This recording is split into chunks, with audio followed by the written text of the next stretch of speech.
Yo, this is Bobby Brown, the original king of R&B. On February 11th, the world lost a musical icon. And my baby mama, Whitney Houston, or as I like to call her, the vacuum. This loss was a tragedy, but also a chance for me to cash in. That's why I am happy to present to you, in conjunction with Kilo Records, my Whitney Houston tribute album, Bobby Does Whitney. I wanna do blow. I wanna do blow. I wanna do blow. Yeah, I wanna do blow. These are my versions of Whitney's greatest hits. Bobby Does Whitney. Where did you put our last day fall? You better find it or you'll get a beating. She was truly my greatest love of all. And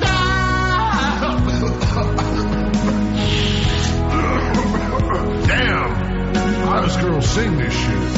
From America's Sweetheart to America's Crack Tart, I sing all of Whitney's greatest hits. Bobby Does Whitney. All for the low, low price of $59.95. Get your copy today, because I need the money. How much can I make off this shit anyway? Crack is cheap. Crack is whack. The Jay Thomas Show. Sirius XM 104. This is the Jay Thomas Show.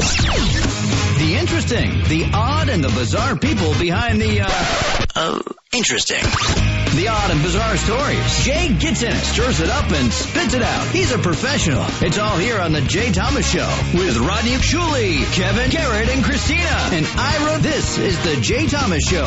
You're up. You can, that's our new intro. That's our new intro, yeah. What, did somebody with Parkinson's edit that up for us? I said to Garrett, I go, look, we're having trouble getting the announcers to do it, so just get in there with your electronic knife. And by the way, get all of the sounds that they've given us, all the promos, and get in there with your electronic knife, and you and Christina can make whatever decisions you want to make. You could actually lower my name and put yours louder a couple of times. Just, you know. Shuli, how's it going there? Here you, we heard from Ira that you moved to Hempstead, Long Island. Yeah, which I love that he's just pulling towns out of his ass. I don't know why. Claiming I'm moving there. Someone said, Shuli moved closer to the train, and Ira said, well, that must be Hempstead. That's yeah, no, the move is, it's not official till the 1st, but right. We are in the process, very stressful, a lot of shit. Now, why is it stressful? I'm going to be across the street from me. That's one of the reasons. Get out of here. Columbo's going to be down the street. Yay! Wow. Are you friendly with she and the boyfriend? Are you friendly with him? Yeah, absolutely. I know. Sure. Does that mean the wife will start calling Christina to complain about you? They already are chatting up on Facebook. Well, that's right. She makes some mean macaroni and cheese, and I'll be across the street to pick it up. I gotta tell you. I tell her, keep careful what you wish for. That mac and cheese is one of the many reasons why I fell in love with her. Now I'm lactose intolerant because it is hardcore, man. Christina, you should have a podcast just called, Mac and cheese. Yeah, mac and cheese. That's what you ought to do. Hamburger, mac and cheese. By the way, tomorrow, an exciting in-house announcement. I will be hosting the Fantasies, the first ever, I think, fantasy. It's everything, though. It's football, baseball, basketball, hockey, and NASCAR. They all those have fantasies. I had no idea that you could pick a race car driver. No golf? I don't know if there's golf. I have so many things in front of me. Pass out while adjusting rosters. And the first award is the Bernie Madoff Award. I don't know why they have that, but that's the... Now, who gets these awards? The actual athletes themselves who did really well in these fantasy sports. And the hosts are John Hansen, who's over there at the Fantasy Channel, right? Mm-hmm. And a perky woman named Kay Adams from St. Louis. Do you know who that is, Christina? Kay Adams? No. She's an announcer on one of our channels. Really? See, I felt foolish because I didn't know who she was. But she works out of St. Louis. Maybe she's on XM only. She's a sports talk person? Maybe. I don't know. That's the problem. I don't know. Very nice person. Definitely wouldn't know who she is. Sirius 210 and XM 87 tomorrow night, 8 to 11 Eastern. And, of course, 5 to 8 o'clock Western time. And, Shuli, you would have loved this. We have this big conference call. And the guy running the thing, is very excited. Couldn't have been nicer. And he's got the programming staff of Sirius Stars, and we got a big conference call. This was like a couple of weeks ago. And then at the end of it, he said, would you want to do it? And I said, oh, sure, I'll help out. And he says, it's 3 hours, but we'll script it. And I said, yeah. I said, I'm only good basically at football, but, if you send me enough info, it'll sound like I know the other sports, No bowling involved, I said. And very seriously, he goes, no, but we're considering it. That's what he said to me. So then he said, what about your compensation? Ooh. I've never heard such silence in my life. There was like 4 or 5 people, programming types, dead silent. So this poor guy, and I won't say his name, and kind of like a Dalmatian on speed, just a real worker bee guy. And he says, I know your position at the company, and do we have to call your managers, your agents, or whatever? I go, no, I tell you what, why don't you discuss it with the powers that be and see what sort of, package they might come up with for me, right?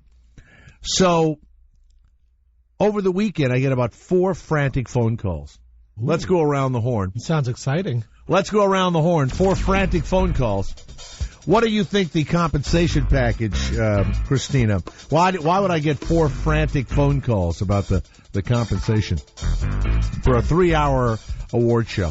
They can't afford to pay you because you're so talented. That's right. Too talented to be paid. Garrett, she may have stolen your answer. Yes. Oh, yes. You could also guess what the compensation might or might not be. Go ahead, Garrett. 4 phone calls for 4 figures. 4 figures? Yep. Like $1,000. Or $9,000. Or $9,000. Anything under 10. Yep. Okay. And Shuli? The frantic phone calls, Jay, were made because they didn't have the right address to mail you the lifetime supply of rice-a-roni, the San Francisco treat. The 4 phone calls were made frantically. Call me back to discuss this compensation. It's not going to be in the form of money. And I want to see if you're okay with it. So I didn't really think about it. Then, another phone call. Finally, I call the guy back. And they do not compensate. But I am getting 1 extra day vacation. Woo! Wow. It's better than Trident Layers. So Christina, I am. Can you move so I can do cartwheels through here? Now let me be honest. Here's the truth. These are very tough times financially, and we're very lucky that we work here and that they're kind to us, and we know they try their best.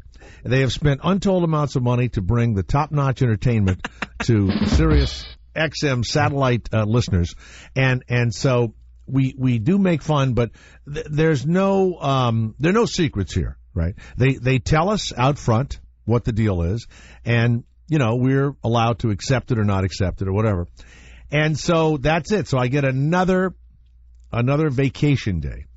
And, I kind of felt sorry for the guy because it was so quiet on the phone. I'm sure he kept waiting for some program person to say, oh, yeah, we have, something in place. Or he was waiting for Ashton Kutcher to pop out and yell, you've been punked. One of the two. One or the other. But anyway, so on 210 tomorrow night, our XM 87, for those 3 hours. And, I went online and tried to figure out who she was also. Very perky and seemed to know a lot. And so we'll find out who she is. But they've got 2 or 3 ball players that are gonna call in. They give out fantasy baseball, basketball, all this kind of fantasy football stud. Who's a stud? you know. Now, are you going to talk about the how you toiled every week to set your starting lineup for your fantasy They did football compliment team? me. Oh, they did compliment Oh, they did, huh? Well, I didn't toil every week. Oh. I didn't toil every week, but I ran the draft? Of course I did. You sat next to me with Ira. Mm-hmm. You act like I didn't do anything. I use you as an advisor. I do. I don't hide There's from your that. first mistake right there. No, he's very good. And we got Drew Brees and we got Sanchez as our 2 quarterbacks, right? Mm-hmm. Yours didn't do as well as mine, unfortunately. He didn't, no. No, he did not. Yours was picked well ahead of mine, though. Well, I got him, didn't I? I got him. You know. We picked a couple of tight ends, I think, also, that did well. We got to the playoffs. That's the second year in a row we got to the playoffs, Correct. I think. Yep. So that's all. You know, you're a weird guy. It's like you want to be in that now. Well, you want to be in the background, and then you know, I tell you what, I would love for you tomorrow to be, in there. And then they said the most frightening thing to me that anyone can say during the show.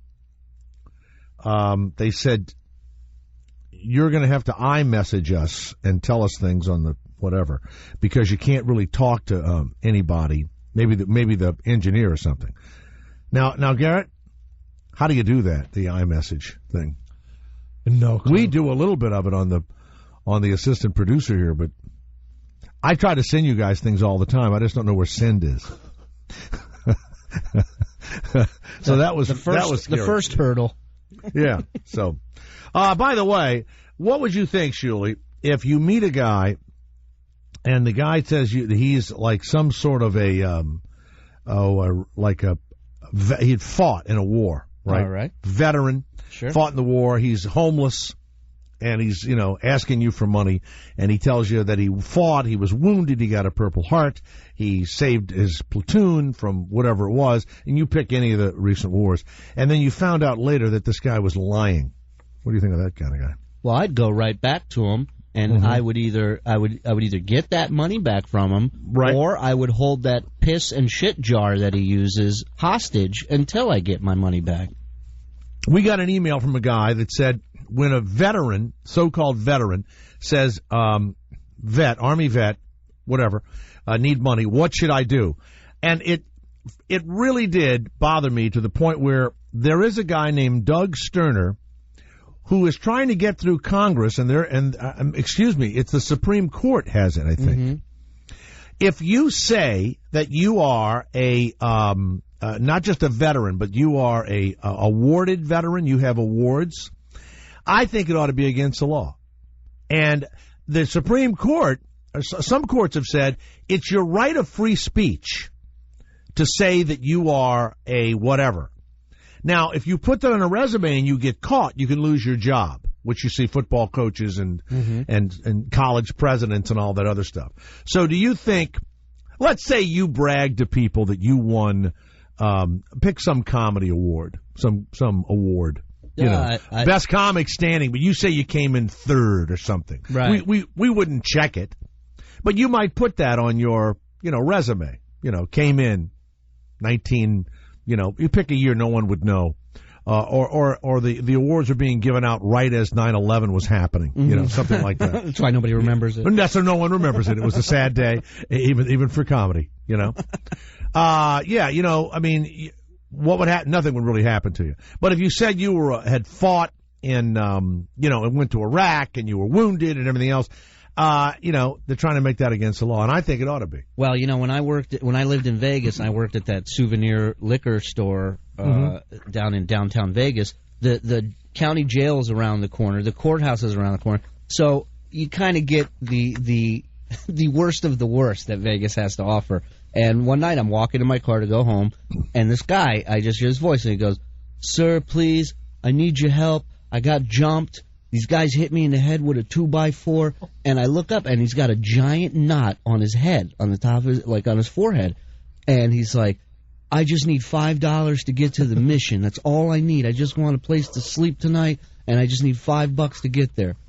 So I've been hit up by homeless guys all the time over there. So I told him, I said, look, I'm going to give you the $5, but if you're lying to me, don't ever ask me for shit again. I work here. Don't bother me.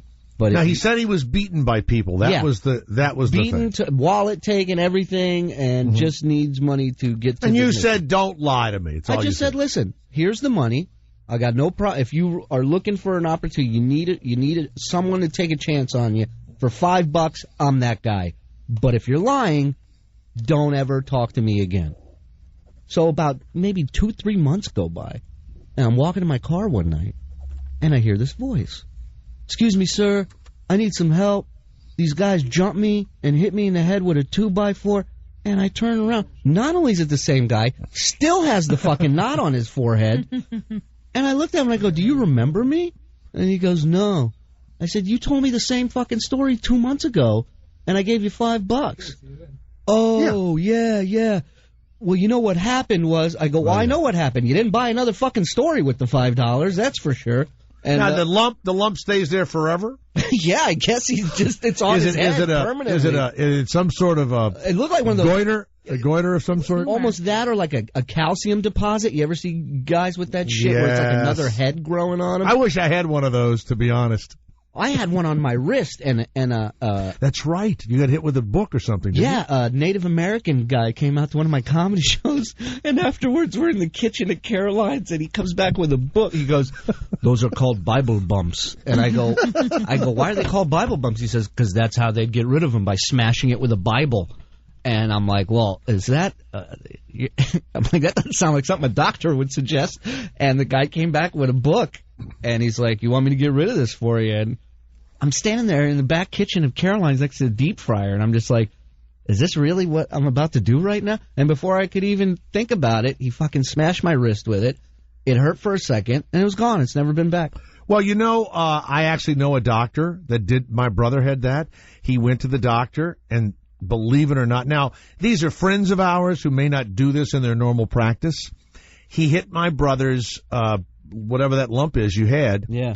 He hit it on his arm, and he did the same thing, but I think he used like a piece of equipment that is his bump hitting device. He had some sort of special bump hitting device. It wasn't like a spoon, but it looked like it, and it makes it explode, and then the juice runs through your body, and you pee it out, right? Yep. Well, that's good. Let's go to Barbara of Virginia.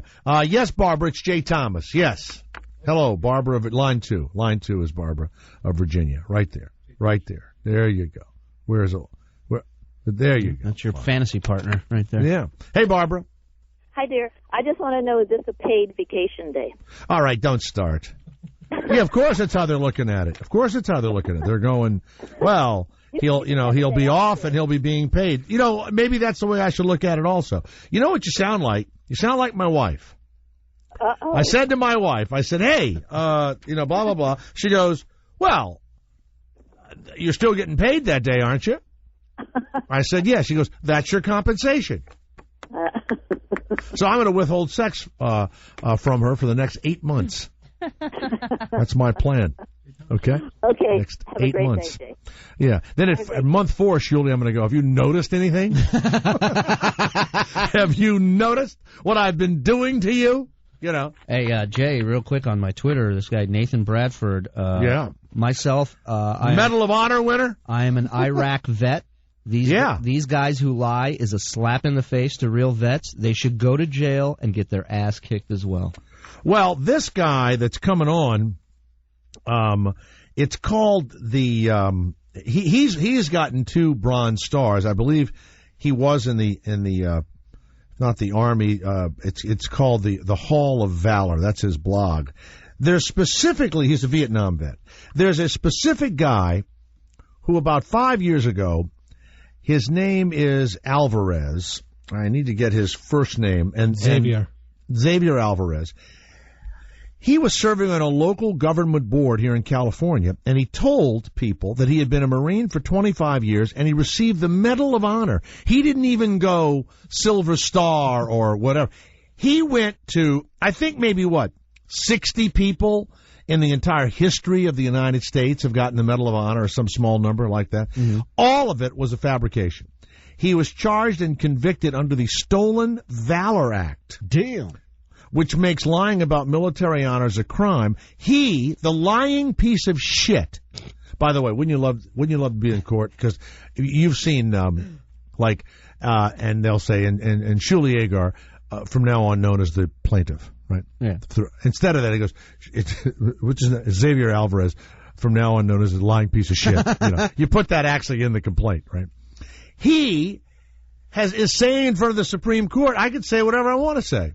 I can lie about being in the Marines, and the American, the ACLU is backing him up. That's what drives me nuts about the ACLU. Yeah. For all the good work they do, they always back a fucking asshole. They take these fucking assholes. Yeah.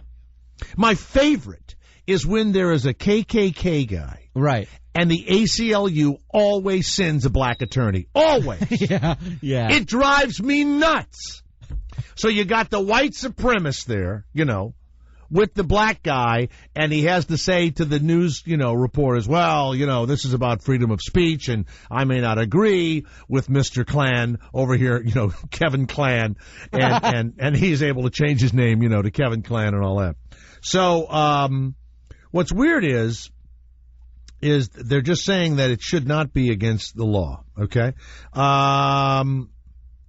We don't need to start to criminalize all things that the government declares to be lies. Well, wait a minute. If you didn't really get the thing, the government's not declaring it's a lie.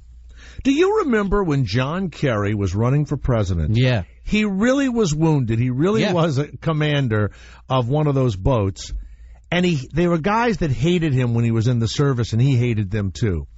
They started that group in Texas, and they made out that he got himself wounded almost on purpose and filled out papers and gave himself his own award. I swear to God, I met a guy last week who just said they should have put him on. They should have brought him up on charges for that. He's a piece of shit. And no, he really was wounded, and you know what? It was the greatest bit of Republican chicanery ever. You must congratulate him on that. You really well played. It was well played. All I know is I was sitting there across from the guy, and he's telling me how Kerry should have been brought to justice and tried, and he's a piece of crap, and all I kept thinking is, this is going to be my new landlord? Oh, well. Well, what's odd about it is you can dislike the guy's policies or don't like that he's a Democrat or whatever. Which he was there. Like, you can't deny that he was there. No, it happened. Right. No, they got shot. He got shot in the leg. It wasn't like they were like in Louisiana and he. Well, and that's my thing. Like, even hooked his shoe on some barbed wire. He got shot. Look, if you didn't get shot and you made up that whole story, that's one thing. But the fact that you actually physically even went there is a check in my book that I will never fill out. I wouldn't even go. Now I'm sure he was drafted, okay, and maybe, but he and these guys didn't get along, 40 years ago. And what did they? A swift boat. They called the guys, and they didn't basically. They said he was a liar, and so a group of them said. They were there on other swift boats, and he filled out the paperwork himself and got it sent in for his award because he was planning to use it later for politics. That's what they say. So, and meanwhile, if a bullet had even come close to me in the Vietnam conflict, I would have had post-traumatic whatever. I'd have been collecting money right now. What happened to you? A bullet about a mile from here came like Woody Allen. A mile from here, a bullet hit a tree, and I'll never forget the sickening sound, the thud. I'd have been like, Sarge, I got to go back. What's wrong? Cold hammy, Sarge. So we'll have him in, and then later on, Brian David Burns, who was a art auctioneer on cruise ships, but now he's written a book about. How awful cruise ships are, right, Garrett, and all that stuff. But it's the art auctioneer part of it. How rich are you when you have to take a cruise to go bid on art? Well, it's not. I don't know. Is it good art or is it? It's a great way to keep your clients there at the auction the entire time. It's not like they can leave at any point. Every weekend, and it happens in many cities, along the coastline, let's say, like in Santa Monica or along the beach or in these towns, every weekend they'll have people who set up their art and their things to be sold, right? Those. Do you ever see anything worth a shit? Yeah, flea market, but it's not a flea market. It's new stuff. It's like artworks and glasses that tinkle when the wind blows, wind chimes. And the other day, my wife and I walked, it used to be like, I don't know, a few hundred yards. Now it's 2 miles long. We walked the whole length of it. It is all shit. It's wood carvings. It's these tables that are made out of, stumps. It's how about the guys that love to carve pelicans? Where do you fucking put a pelican? Money. Where do you pull it? Money, carve the pelican. Carve pelican, money. Horrible shit. Is it? I wonder if that's that kind of art. But now he will talk to us about constantly finding naked strangers in his cabin. Now, what is that about, Garrett? He always said they would come in. I hate when that happens. Well, that's what he said. Apparently, they were always male too. Nah, not bummer. Fun. Well, he is an art auctioneer.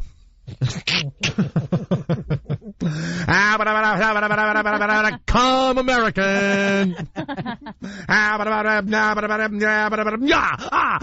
Imagine when he's coming, he does that. Told on your face, chin, and eyes. But he hates the cruise business. The name of his book, Ship for Brains. Oh, nice. I see what he did there. Very nice. So we're going to, and by the way, when we do have our guest on who wants to stop this horrifying, the people that are saying that they're war veterans and all that kind of stuff, his wife will be with him. And I don't think she'll be with him. Oh, she's in all the pictures. I just put her picture on there because I found it interesting. She is a ventriloquist. Correct. Oh, I thought that was her kid. I thought maybe she had a like a dummy that was wounded. Their kid has the creepiest eyes I've ever seen. No, that's not their child. That's Otis. What would be funny, though, is if Otis was, a Medal of Honor winner of some sort. It'd be great if Otis did the whole interview. She's considered among the foremost ventriloquists in the world. All right, Jay, we got to ask them to get her on the phone as well. We got to get... How great would it be? This guy calls up to talk about people lying about being in the military. Yeah. We totally abandon him and spend 30 minutes on his She has written numerous books on ventriloquism, and the earliest versions of Otis, obtained when she was, this talent began when she was a young girl, is now currently on display at the World Ventriloquist Museum in Fort Mitchell, Kentucky. That's where they have the thing. Now, they love Jeff Dunham there. Now, Candace Bergen's dad, Edgar Bergen, was a ventriloquist, but he was on the radio. That's the weirdest thing. And what he became an easy gig, man. He had started as a regular ventriloquist in vaudeville, right? And if you go back online, I'm going to drink a glass of water and do the alphabet. Ready? No. A, B, C, D. He had Mortimer Schnurd, and I forget the other ones he had. But so I'm a little kid, and this Edgar Bergen comes on TV, ventriloquist, right? He moved his mouth the whole time. Because when he was on radio, he got lazy, and he kind of forgot how to do it without moving his lips. He was one of the richest men in Hollywood. He and Bob Hope and Bing Crosby, they bought, thousands of acres. There are pictures of Candace Bergen riding her horse on Rodeo Drive. That's what that was. It was a horse rink. Wow. Did you know this? No, sure. I had no idea.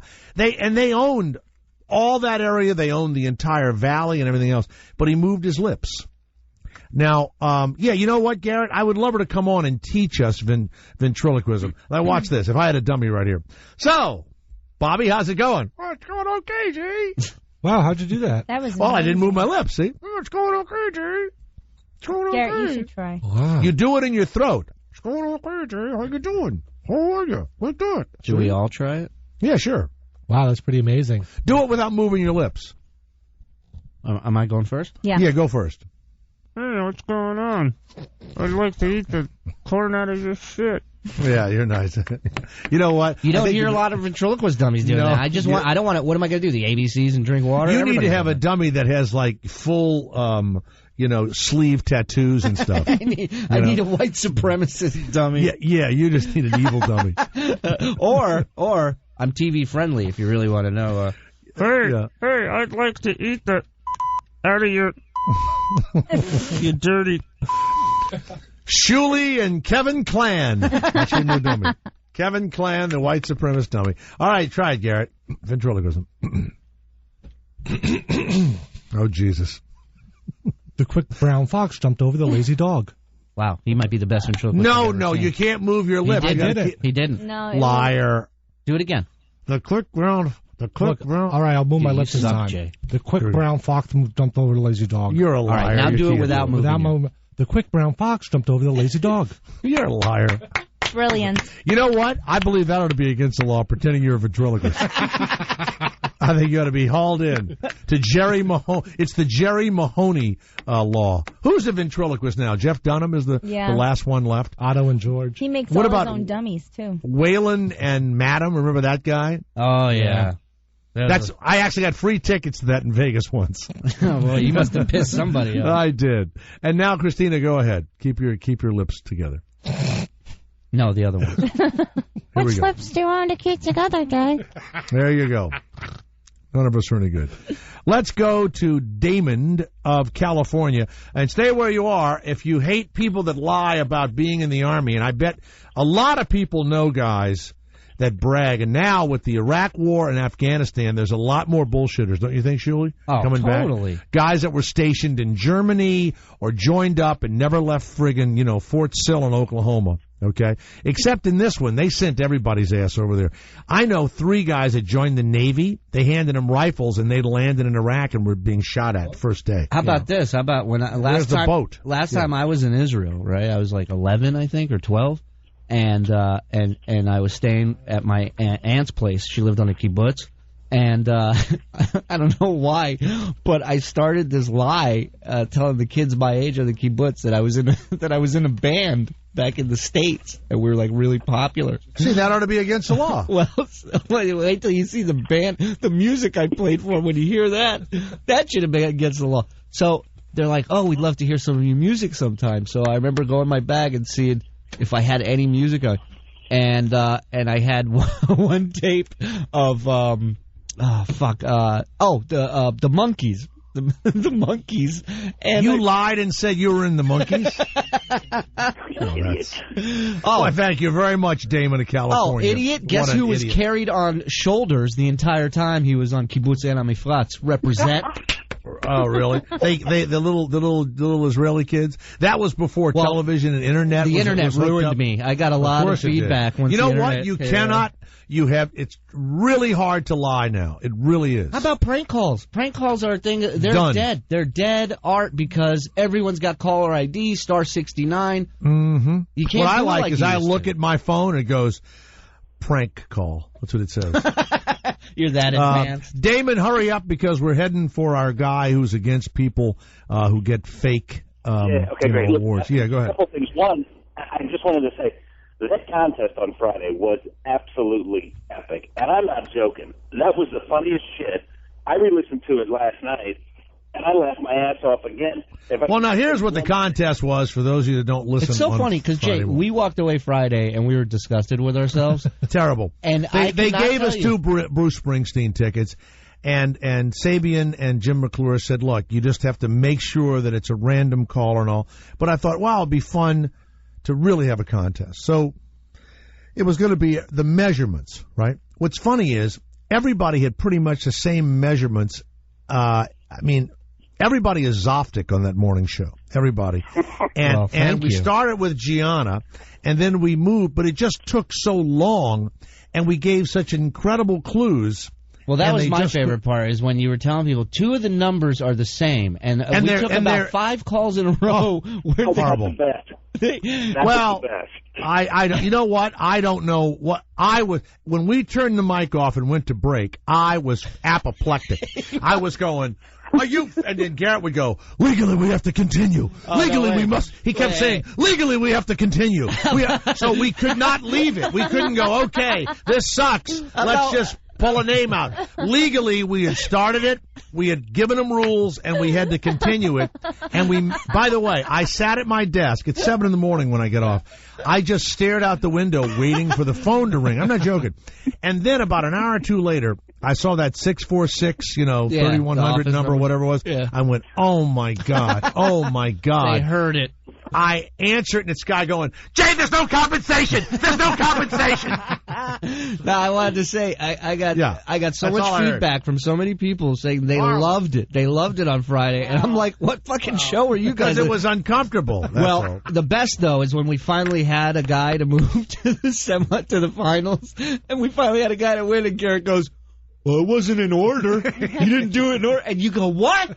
Well, it's got to be in order, and you just start screaming at him. Oh, it was the best. And then the winner, thank God, 2 of Ira's measurements exactly, was 1 inch off the other one. Yeah. You know what I think? Might have been his brother. That's all I'm thinking.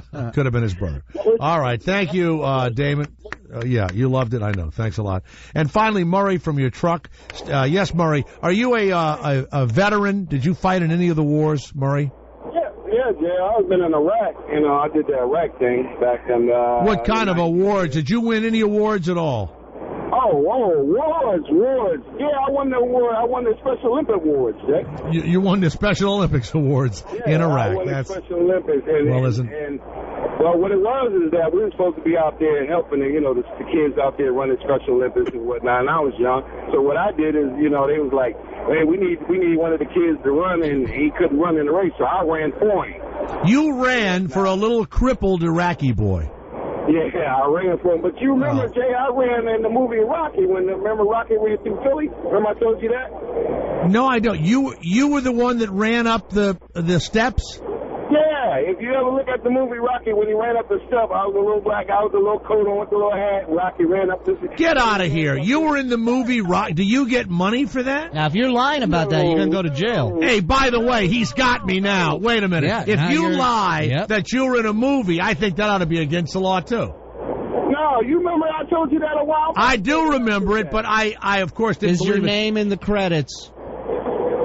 Well, for the kids? That's all they had was the kids running up the steps with Rocky. How many kids were there? Which kid are you? It was 13. If you look at the Rocky movie, when he's running up the steps, you'll see a kid with a brown corduroy jacket on with a gray hat. That was me. Brown corduroy jacket. We're looking right now, Jay. And by the way, if you're lying, I'm bringing you up on charges. Jay, there's 500 people running behind Rocky. That's right. It was about 13 kids. 13? Well, I'd love to continue this thing. He won a Special Olympics award. Get rid of him. Get rid of him. He ran for a crippled Iraqi. That doesn't count. Oh, there he is. He was telling the truth. Oh, no. Come on. Oh, no. Is that him? Yeah, I just saw him. Oh, well, too bad.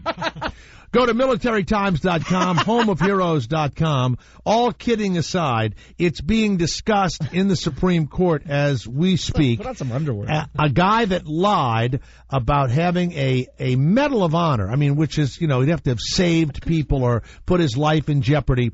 He is suing to say it's okay to lie about your participation in the armed services. Stay where you are.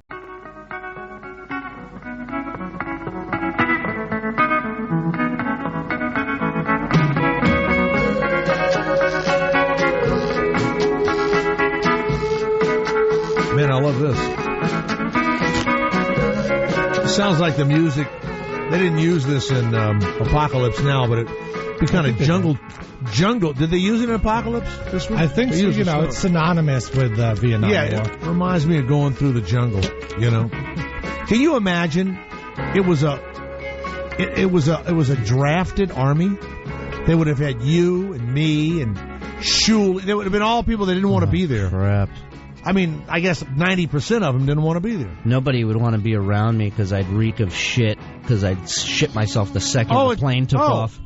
When you play and I say this to my kids, when you guys play, the video games, and Call of Duty and all that, you get blown up in about a minute and a half, right? How do you not get that in a firefight in real life? That's how do you that happened a lot to them, This was their jungle. This was their environment. They knew it better than any of us, any maps, any helicopters, and they would sit there and they'd walk in to one ambush after another. A buddy of mine went over and was a sergeant. He said he would do everything he could to hide on a daily basis, and he said, they would send him out and he would say, look, I don't want to I don't want to face these guys. So they get in a big firefight, and the bullets are flying everywhere, and there were 2 trees, and he had a decision which one to hide behind, and he hid behind tree number 1, let's say, and when it was all over, tree number 2 had been chopped down by machine gun fire. Right. Now that's how Let's Make a Deal should be played. That's right. Had he been behind the second tree, he says, I wouldn't be here talking to you. He goes, it was so random, Do we have our guest, or were they listening to the show and decided not to come on? We didn't realize Andrea had left off the final digit of his phone number. Well, there's only 9 to choose from. Yeah, so we I believe I found it on the internet. So we're dialing every number 1 to 10. Well, that's good. That's a good way to do it. The correct answer was 7. We're problem solvers. Well, that's here. wonderful. We're so lonely and bored here that's exciting to us that we figured out the last number of win for us. Yeah. So. Ready.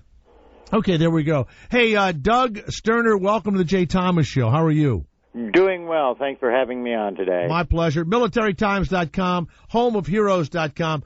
Doug, we have Shuli is also with us. Shuli is from Israel, and his parents moved him over here so that he wouldn't have to fight. Okay? How are you, sir? Honor to speak to you. Right. And I would have joined you in Vietnam, but my knee, I had been operated on just, 2 years before, and I think they were afraid they were going to have to pay me disability if they kept me in the Marines any longer than they did. He had a little thing medically they call pussyitis. I don't know if you're aware of it. Well, you see, Doug, you see that. So, Doug, you fought in Vietnam. You got a couple of Bronze Stars, correct? Yeah, but of course this isn't about me. I know it isn't, but one second. What I want to hear is, and my dad was in the Navy. He got Bronze Stars, and a lot of guys that were in combat, they received campaign medals and ribbons and all that.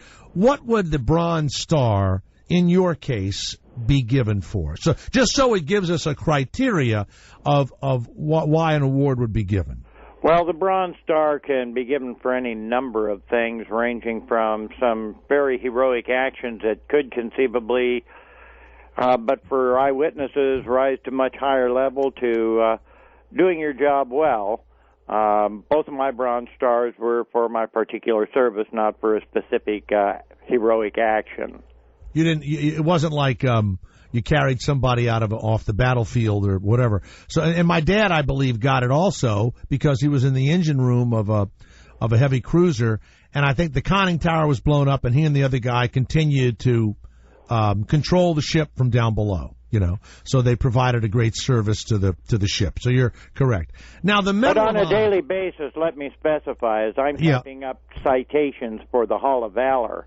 Yeah. I run across Bronze Stars sometimes that I just read them and I just sit there and I say, wow, this guy was a real hero. So I certainly wouldn't want to minimize, even though it's low in precedence. It's like our 7th highest Valor Award. It's still a significant award. Okay. Now, I was reading the other day, and and then I got an email from someone that said, hey, these vets, or these so-called vets, these homeless vets, always have these signs, Medal of Honor winner, or they'll say Purple Heart winner, vet, help me. And the email said, what should we do? And I said, there are so many homeless guys that if we had an army with that many people in it, we would have won every war, right? Yeah, absolutely. Because there are many more homeless vets than there were veterans, and I'm sure some are for real. So this guy Alvarez, and this is in front of the Supreme Court, it hasn't been decided yet, has it? No, we heard oral arguments. I was just up at the Supreme Court building this morning and heard the oral arguments. We'll probably get a decision in June. Now, you were in the Supreme Court this morning, and the 9 justices were sitting in the court? Yes, that's probably the amazing part of this whole story. That's cool, isn't it? Because this is a law that was written by my wife, a nondescript college student, and it's become a national law, and today she sat in the Supreme Court to hear the 9 justices hear oral arguments on a bill she wrote. Only in America could something like that happen. Your wife, the famous ventriloquist, right? Yes. Yeah. She wrote, please tell us how your college-age wife wrote this law. I didn't know this. Well, there was a story on Veterans Day that came out in Wilcox, Arizona, about this great hero. He served in Mogadishu during the Black Hawk Down mission, the first Gulf War, served in Iraq. He was involved in the ambush that killed Uday and Qusay Hussein, and he was actually the man who captured Saddam Hussein. And the local paper ran this great big story on him, and on the front page was a picture of him holding up a frame with all these medals he claimed he had earned. They were more than any other person has earned in the wars, even up to this point. And he could not be prosecuted because prior to 2006, it was against the law to wear any medal that you hadn't earned. But he wasn't wearing them. He was. And my wife... No, wait, he held up something, and your wife decided he was lying, or she... How did she find out he was lying about it? She overheard a conversation between myself and the FBI agent that I worked with that, as egregious as this was, nothing could be done to this man because he hadn't violated any law. If he had worn the medal, he could have been prosecuted. But by holding the medals, he slipped through the loophole in Title 18, and she said, that's what I'm going to do my college paper on. I'm going to turn it into a bill. And to be honest, Tom Catone, the FBI agent, and I both said, go girl, and privately said, oh yeah, that'll never happen. Well, she surprised us. So now the act is called is it the act of valor? Is that what the law is? Stolen valor. Stolen valor. And so if I tell you, or if I go into an office and I say, I've won the Navy Cross and I have a Purple Heart and everything else, what sort of trouble can I get in by putting that on my resume? As long as the law is upheld, you could face up to 6 months in prison, up to $10,000 in fines, and if one of the medals involved is one of the Valor Awards, Silver Star or higher, or the Purple Heart, then the penalty can be doubled up to 1 year. So now Xavier Alvarez was awarded no medals. Was he even in the Marine Corps? He was never in the military, period. Damn. And he used that to... Was he elected? He was elected to something in California? Yes. So he used that to get elected, and now, and I'm gonna, you don't have to say this, he is a lying piece of shit, right? That's what I'm saying. And yet, he is a lying piece of shit. He's standing in front of the Supreme Court going, I lied, but I shouldn't be punished for it.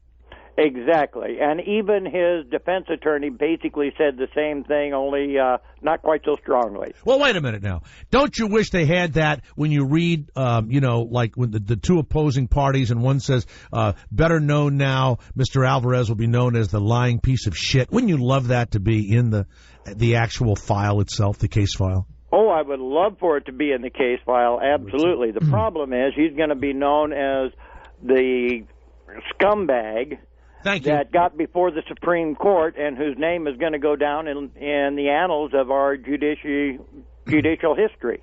Right. Shuli? Yeah, I had a couple questions. One, I totally understand regarding the oral argument. I have one with my wife about every other night. Me too. Yeah. Now, for a lot of guys out there listening, I just want to clarify something. It's okay that we lie to strippers about being NASCAR drivers still, right? And like writers and comedies and stuff and movies. We could still do that, right? You can still do that, yes. Okay. The difference is these medals are authorized by the United States Congress. Justice Kagan today, in a lighthearted moment, said she hates it when somebody she's dating, if she thought they were lying to her. Well, Congress doesn't have a compelling interest in determining whether or not somebody that she's dating lies to her. They don't have a compelling interest if you claim to be a NASCAR driver or to have a degree from Harvard, because Congress has nothing to do with that.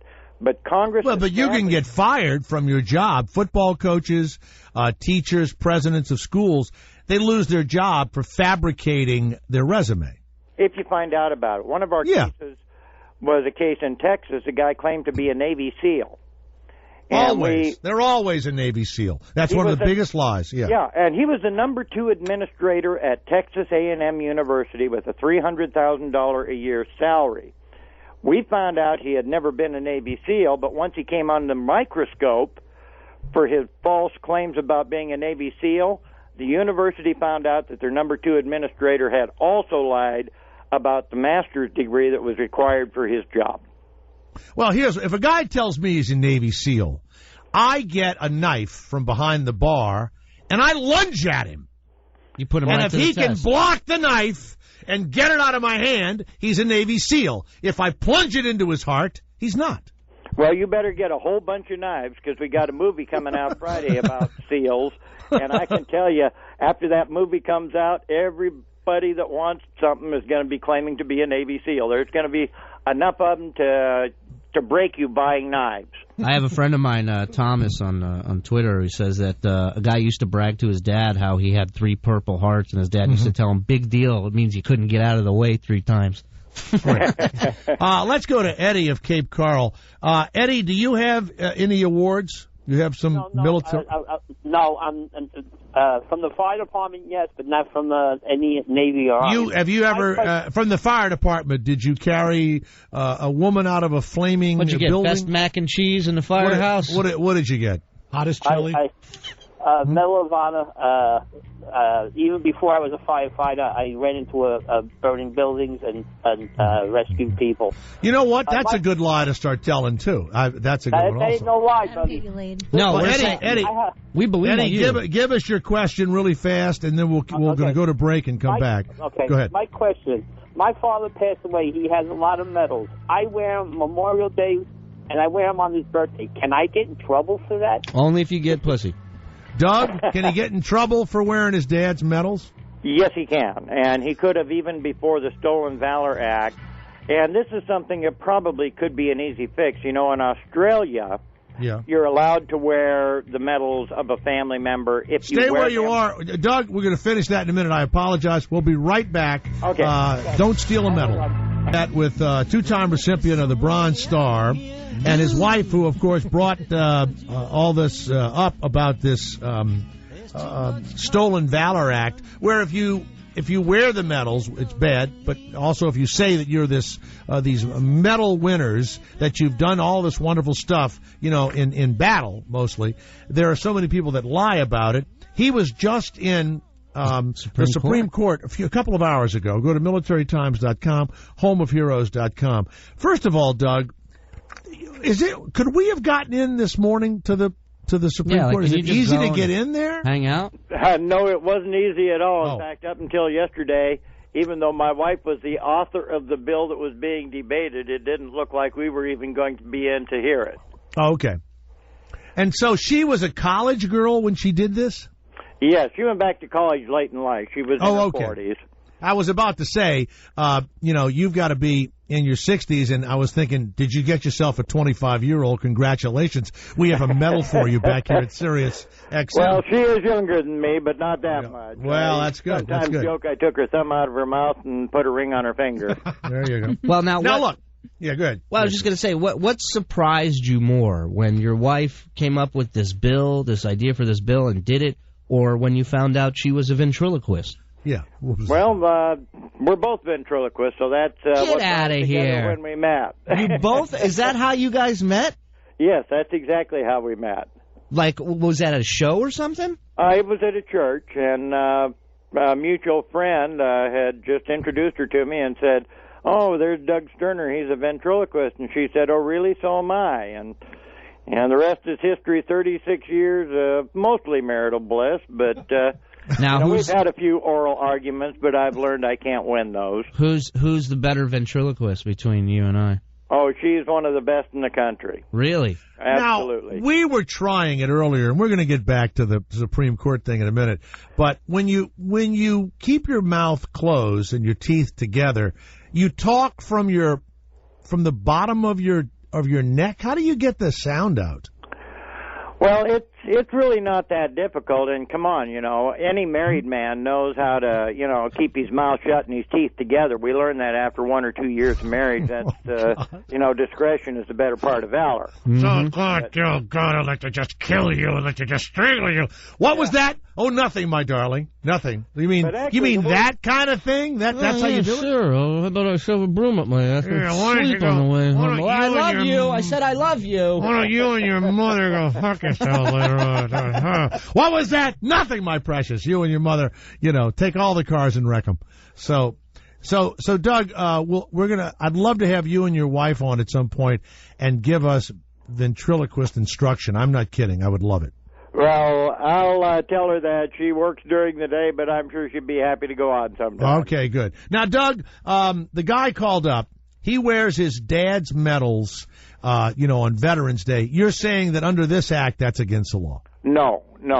It was against the law before the Stolen Valor Act. Prior to 2006, it was still unlawful to wear any medal that you didn't receive. Now, obviously, the FBI is not going to go out and enforce that, but that was unlawful even before the Stolen Valor Act. The Stolen Valor Act expanded existing law to cover false claims. People like Alvarez that didn't wear the medal but made those false claims or wrote it in their resume.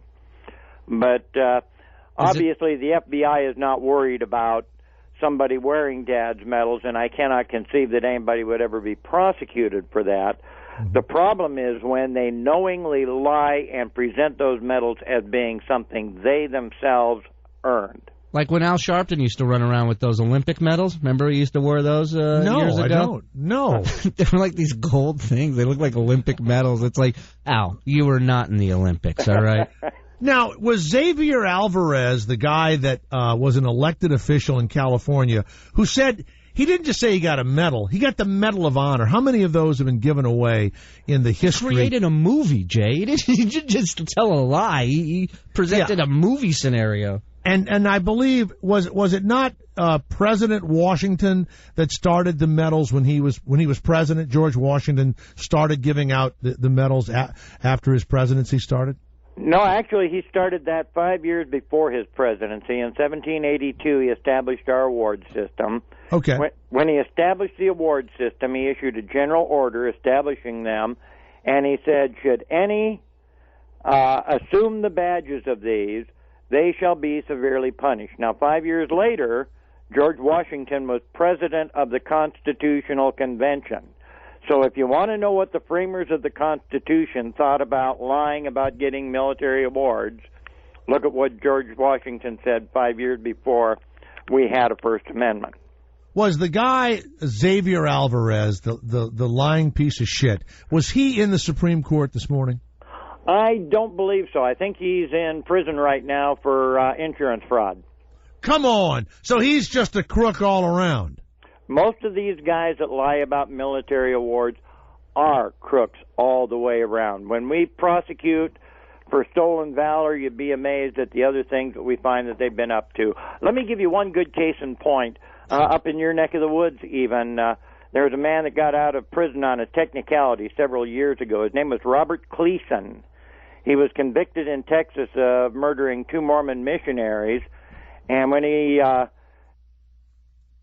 had other charges up in New York, he got out of his murder conviction on a technicality, then went to prison in New York, got out of prison in New York on a technicality, moved to England and hung the Medal of Honor around his neck to mask his true identity as a murderer, and everybody in England thought he was a great war hero from the Korean War.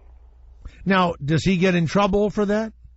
Well, that was before the Stolen Valor Act, and he died about a decade ago. Mm-hmm. But it's just one more example of the fact that the people that will lie about getting military awards will lie to get money from people, to get breaks, even to get out of a ticket. Hey, real quick, I wanted to ask you about the whole ventriloquism thing again. Do you guys ever play around with the voices, back in the day when you guys were frisky and doing all kinds of stuff? Do you ever mess with the voices in the bedroom? No, our ventriloquist puppets are kind of like our kids. Yeah, well, I didn't mean you have to bring the puppets in there. No, I know you wouldn't want to sully. Maybe other things can become puppets, you know what I mean? What is your, you have one puppet or more than one puppet that you use? Right now, I actually don't have any. When I met Pam, she was very, very shy and quiet, and as we developed this, I kind of quit doing ventriloquism, mostly to force her to step up and do more on her own, and she did that admirably and became very well. And so I really haven't done ventriloquism over the last 20 years myself, but she has become one of the best I've seen. I know. What was your dummy's name? I had Jerry and I had Herman. Those were the two that I primarily worked with. And I had a little Jerry lion named Leo. Yeah, Jerry, Herman, and Leo. Can you give us Jerry's voice just for a second? Well, hi there. How you doing today? I'm Jerry. Now, you didn't move your lips just now. No, I didn't. And give me the lion. Oh, boy, that's been so long, I'm not even sure I could remember the lion. I bet if your wife was coming at you with she and her dummy naked, you could figure it out, remember? Coming at you. Do that lion. Do that lion now. That's a long time since I did Leo. All right. We have some questions. Let's go to Brad of Connecticut. By the way, the Supreme Court, when you were in there this morning, Brad, I'll talk to you in a minute, that had to be exciting. And then this woman, Sotomayor, talking about her dating life in there. It's almost like she was letting everybody know she was single and looking for a man from the bench. Really? I was a little surprised to find how informal the justices could be. There were a couple moments of levity in the courtroom there, and it was awe-inspiring to walk into the Supreme Court building to see those justices, and at the same time I was surprised at how relaxed the atmosphere was, with the exception of the two people that were arguing the case, and boy, I'll tell you, they got the third degree. Hey, because of your amazing talent as a ventriloquist, do you ever throw a fart and blame it on something else, like the dog or...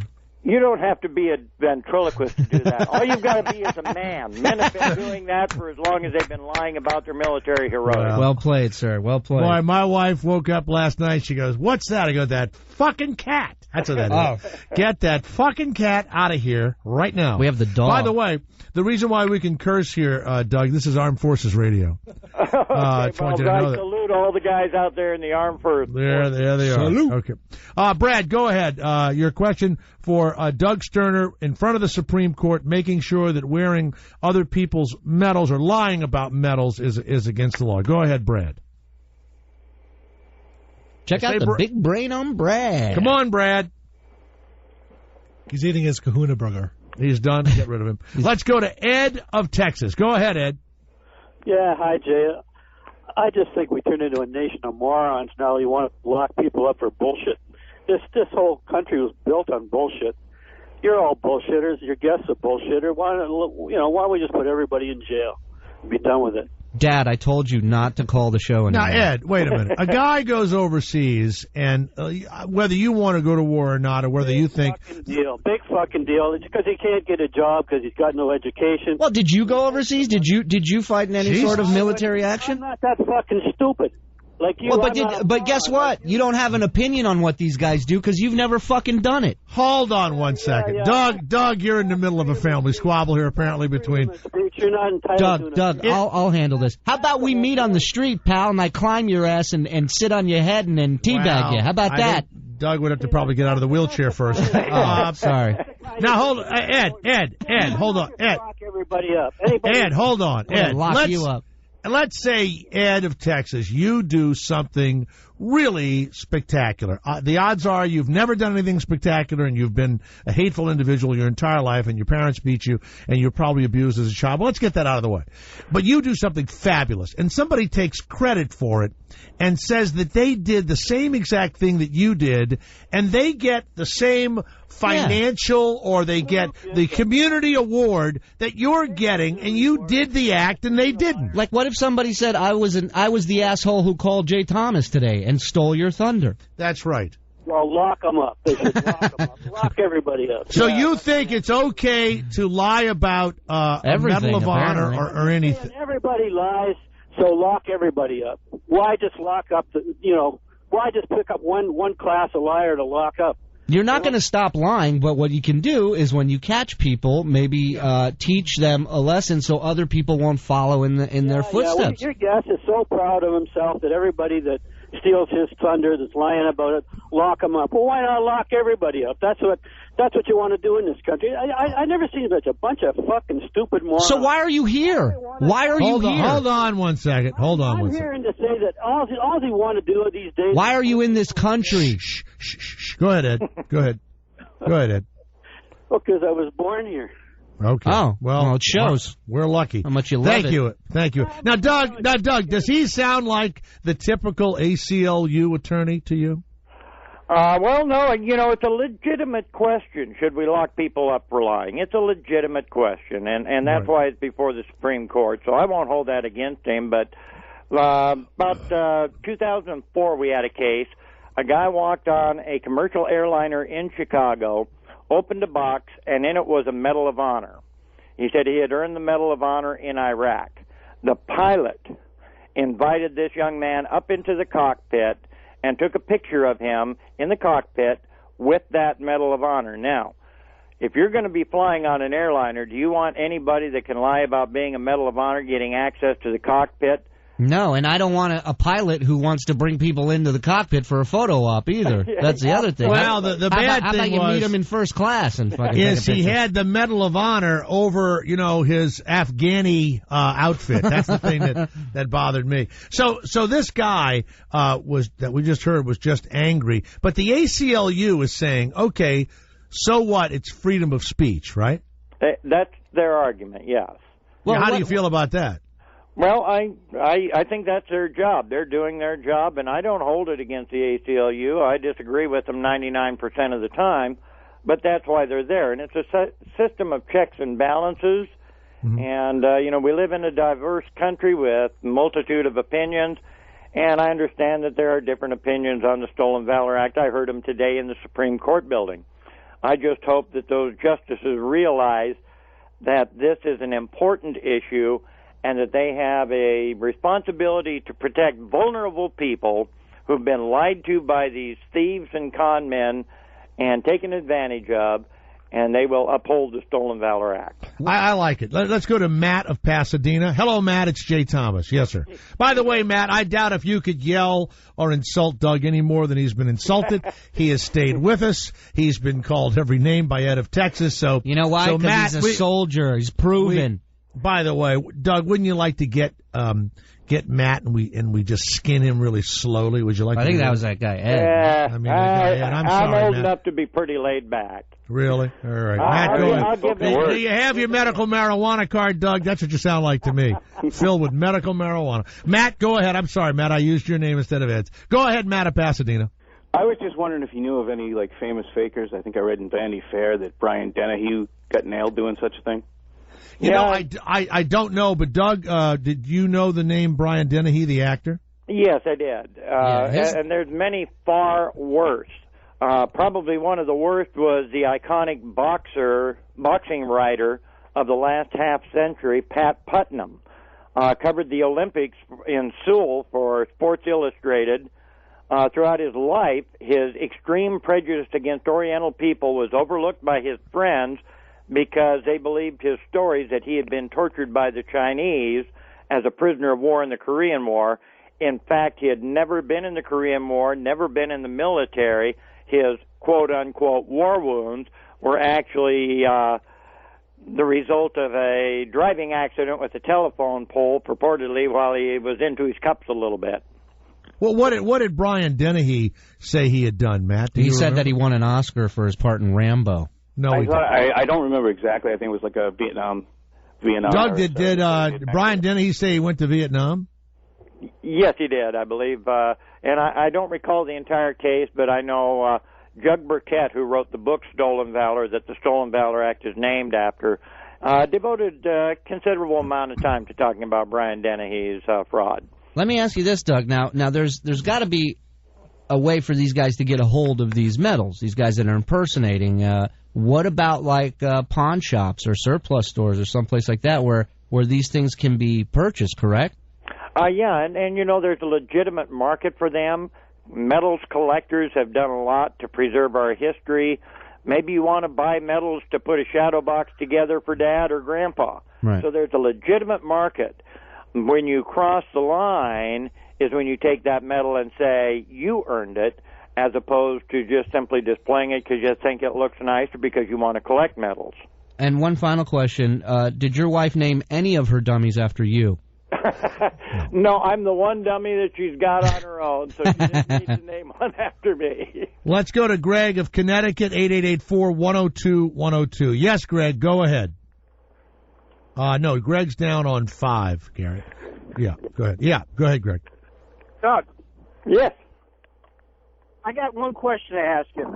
Do individuals that served in the military during peacetime, are they considered veterans or servicemen? They're considered veterans. They are veterans. Yeah, I don't Well, now you're getting into my territory now. I was stationed in San Antonio, and not one Viet Cong crossed the Rio Grande the entire time I was there. But you at least raised your hand for an oath, and you were willing to serve. And he was actually stretching, to be honest with you. I was drafted, and I limped all the way through the first 3 months until they listened to me. So what you're saying is that you served, there was no war. Do they give any medals when there's no war? Like could you save people at basic training and get a Here's medal? a staying awake medal, soldier. Good something. job. I don't know, driving the truck in a straight line, the best or something like that? It saved a couple of guys in Anniston, Alabama from getting in trouble. That's about it. That's all it is? Yeah. All right. You know, all those sailors that were killed in the bombing of the USS Cole were purportedly, quote-unquote, peacetime veterans. Right. They lost their lives. So I don't like to distinguish between combat veterans and peacetime veterans. I just like to say veterans, we owe them all our thanks for their service. I agree. If you serve, you're a vet. Doesn't matter if you're in action or not. Doug Sterner was in front, actually watching the proceedings today of the Supreme Court, and when you read, by the way, I absolutely love to read the proceedings because it isn't as staid or as structured as a normal courtroom where there's a lot of, I guess, a lot of questions are being asked to try and trick the defendant or the plaintiff or whatever to give the answer. The Supreme Court justices, they are just going for it from the get-go, right, Doug? They just start out saying, what's your deal, and let's hear it, right? Oh, yeah. You know, those poor attorneys today, I did meet the attorney for Xavier Alvarez after the hearing today, and I shook his hand and I said, I wouldn't trade places for you with anything. That had to be sheer pressure because they really put him on the spot.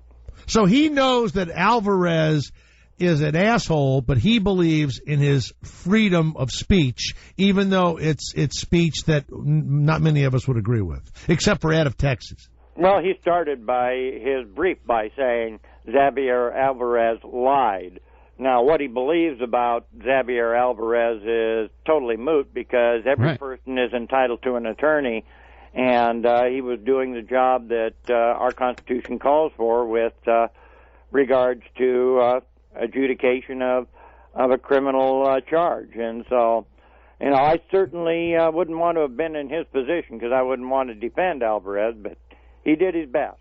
Okay. Well, Doug, we'll have certainly at least your wife back to teach us ventriloquism.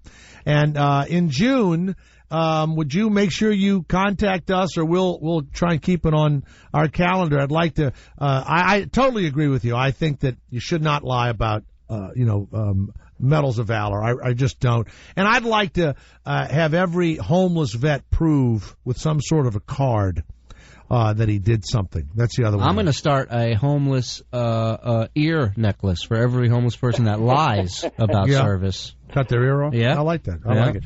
Doug Sterner, thank you so much. Appreciate it. Good to be on with you. Thank you very much. Take care, Doug.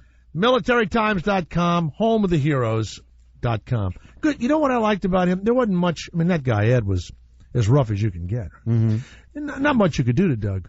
You know? No, listen, that's like one day, right? Remember last year when, Garrett, when we had that huge blizzard? We had like a couple, but there was a huge one, right? And there was our streets were fucked. They were just, 3 feet high of snow. Yeah. I walked down to the corner store, which is like a 10-minute walk. Took me over an hour through the snow. I get down there. I realize no buses are running, no trains are running. I can't come into work. I start walking back home. As I'm walking back home, there's a guy, mid to late 80s, easily, shoveling 3 feet of snow from out of his car, from around his car. And I look at him, and I go, crazy snow, huh? This is insane. And the old guy looks at me, and he goes, what are you going to do? And I go, You know what? That's an answer a guy would give you who's been shot at by Nazis. What the fuck is 3 feet of snow? Well, maybe he was Big fucking deal, you pussy. Shovel it. You're sitting here looking at me going, wow, all this snow. I had flamethrowers shot at me by Krauts, you know. How do you know that about him? Obviously, he's 90 years old. He had to serve in some fucking war. He had to serve in some military, and he's just tough. He's just a 90-year-old guy. Maybe he was just snippy because this young whippersnapper walks by and doesn't ask. Yeah, why didn't you help him? He only had one shovel, and I pulled a hammy. I told you. It's a long walk, man. It was an hour in snow. It was like up to my knee. Now, wasn't Jesse Ventura a Navy SEAL? Didn't he say he's a Navy SEAL? Demolitions, to be exact. Governor and... Wouldn't you love him? Well, he said he was the governor, too. And he said wrestling was real. The movie that that Doug was talking about that's coming out this weekend, I was going to talk about it. It's a Navy SEAL movie. Act of valor. They are using real SEALs mixed in with actors, but they shot portions of the film during training, and they use live munitions in the training. Like even in whether you're a Navy SEAL or not, in any basic training, you crawl under barbed wire, you do, and they shoot over your heads with live ammunition. I mean, that happens in basic training. And so what's crazy is now they're afraid people don't want CGI in a war movie and all.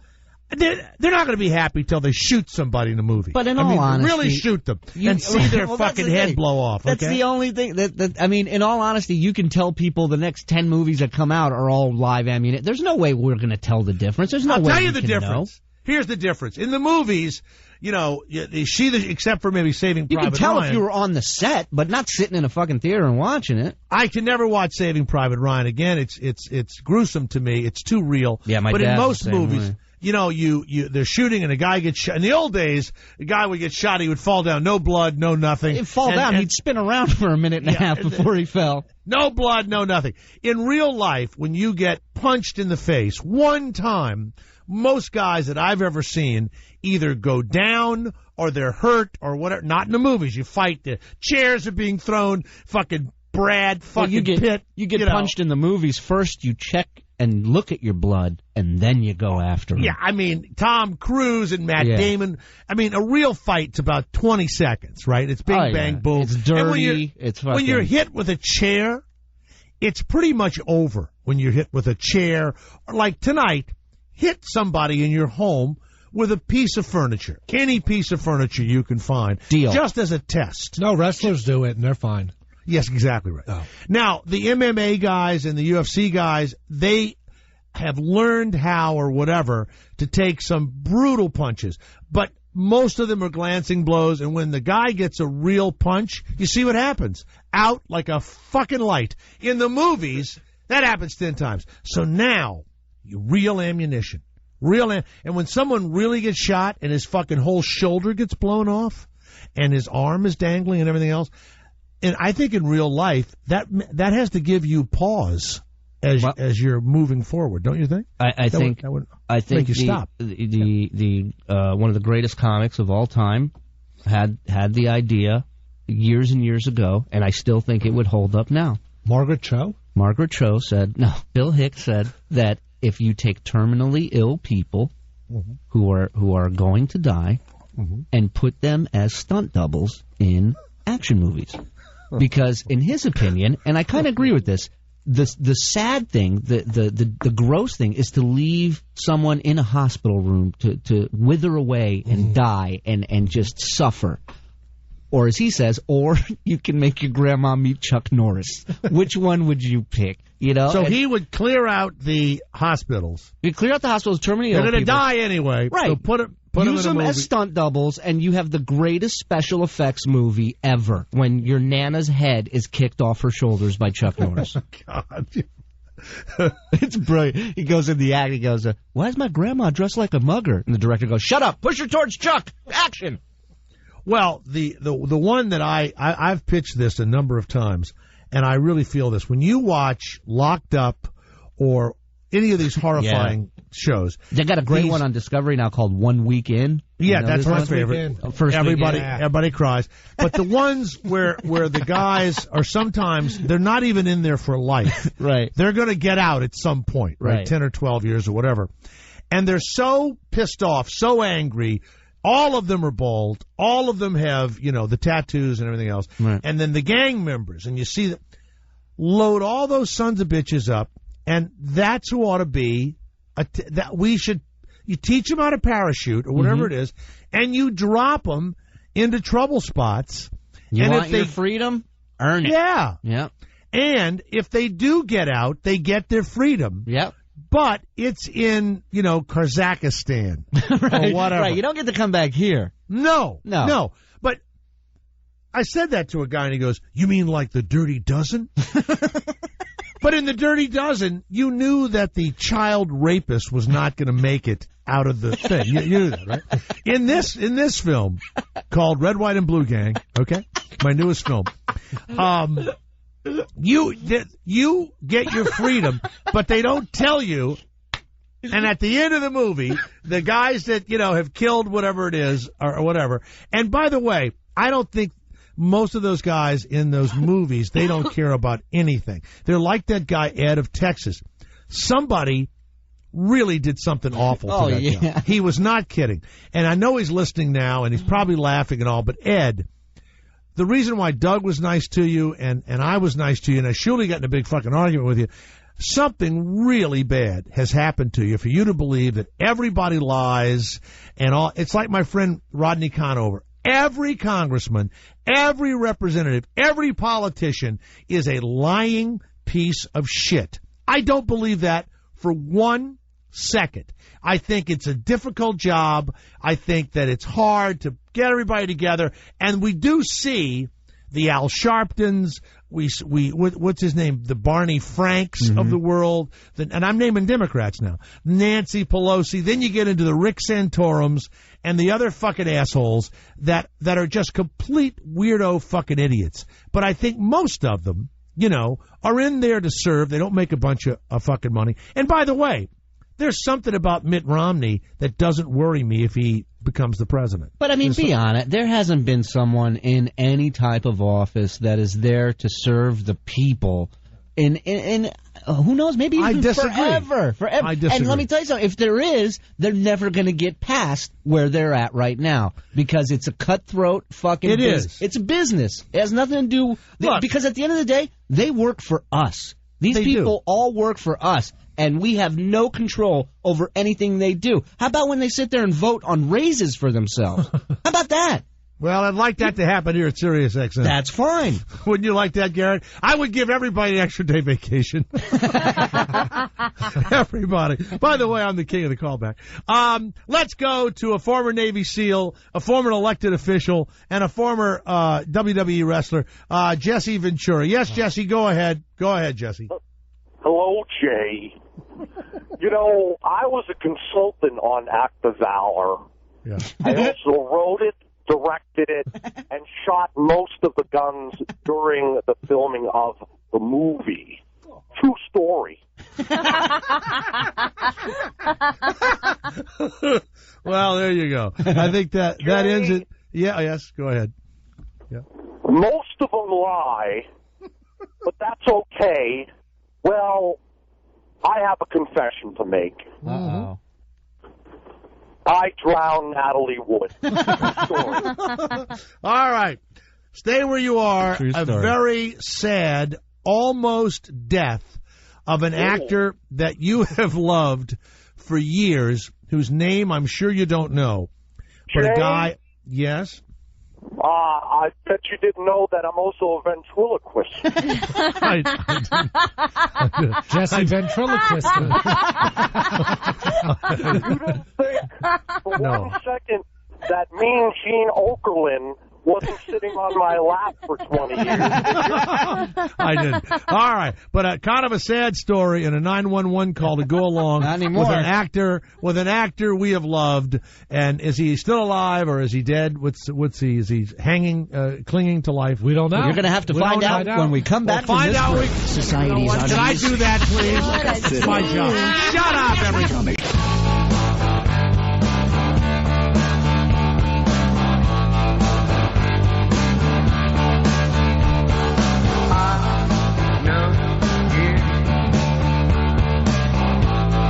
James of Miami. Hi, James. It's Jay Thomas. How are you?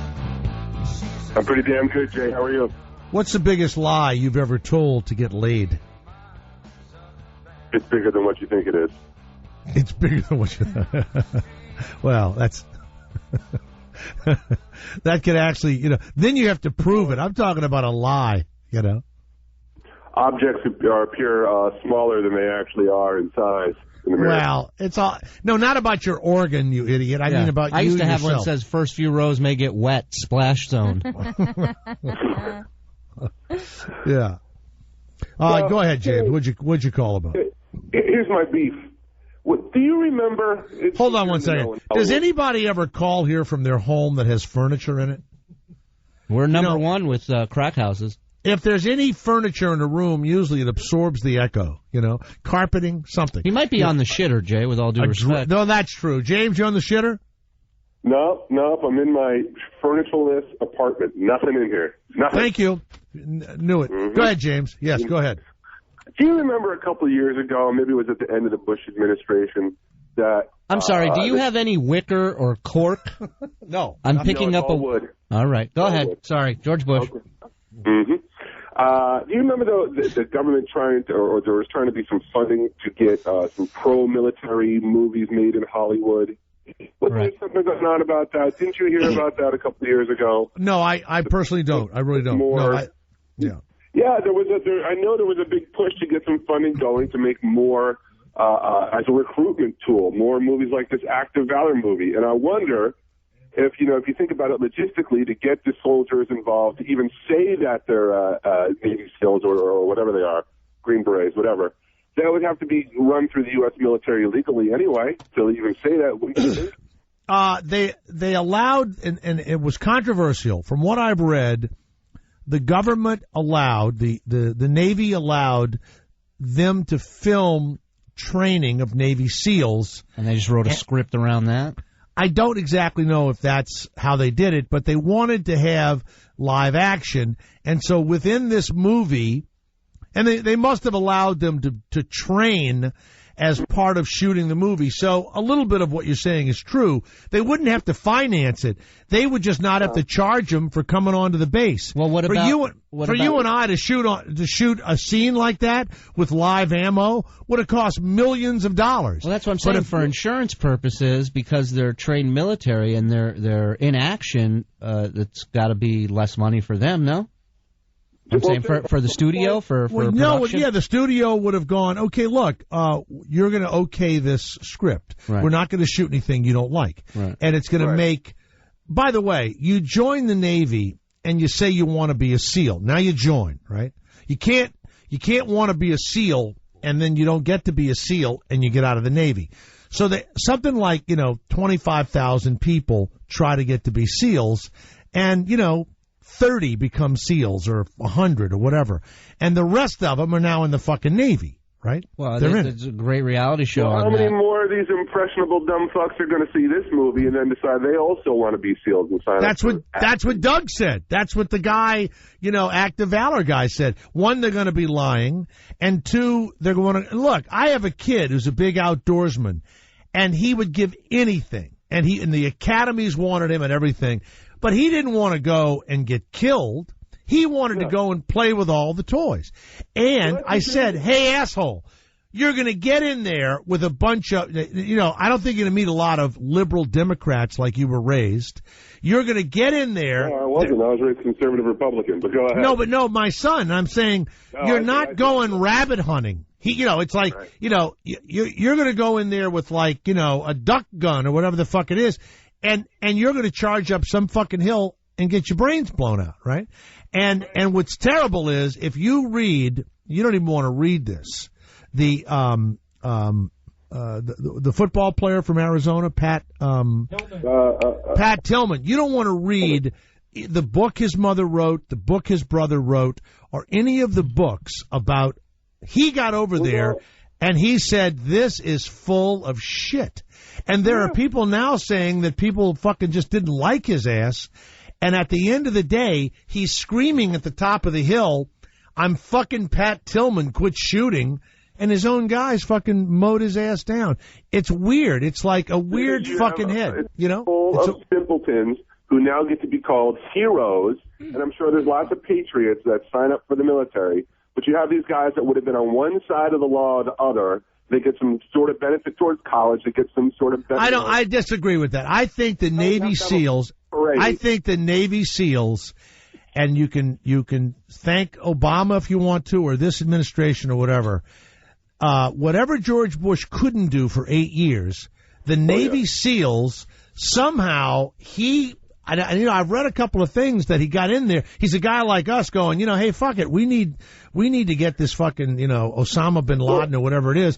And about 4 guys told him not to go into that house, right?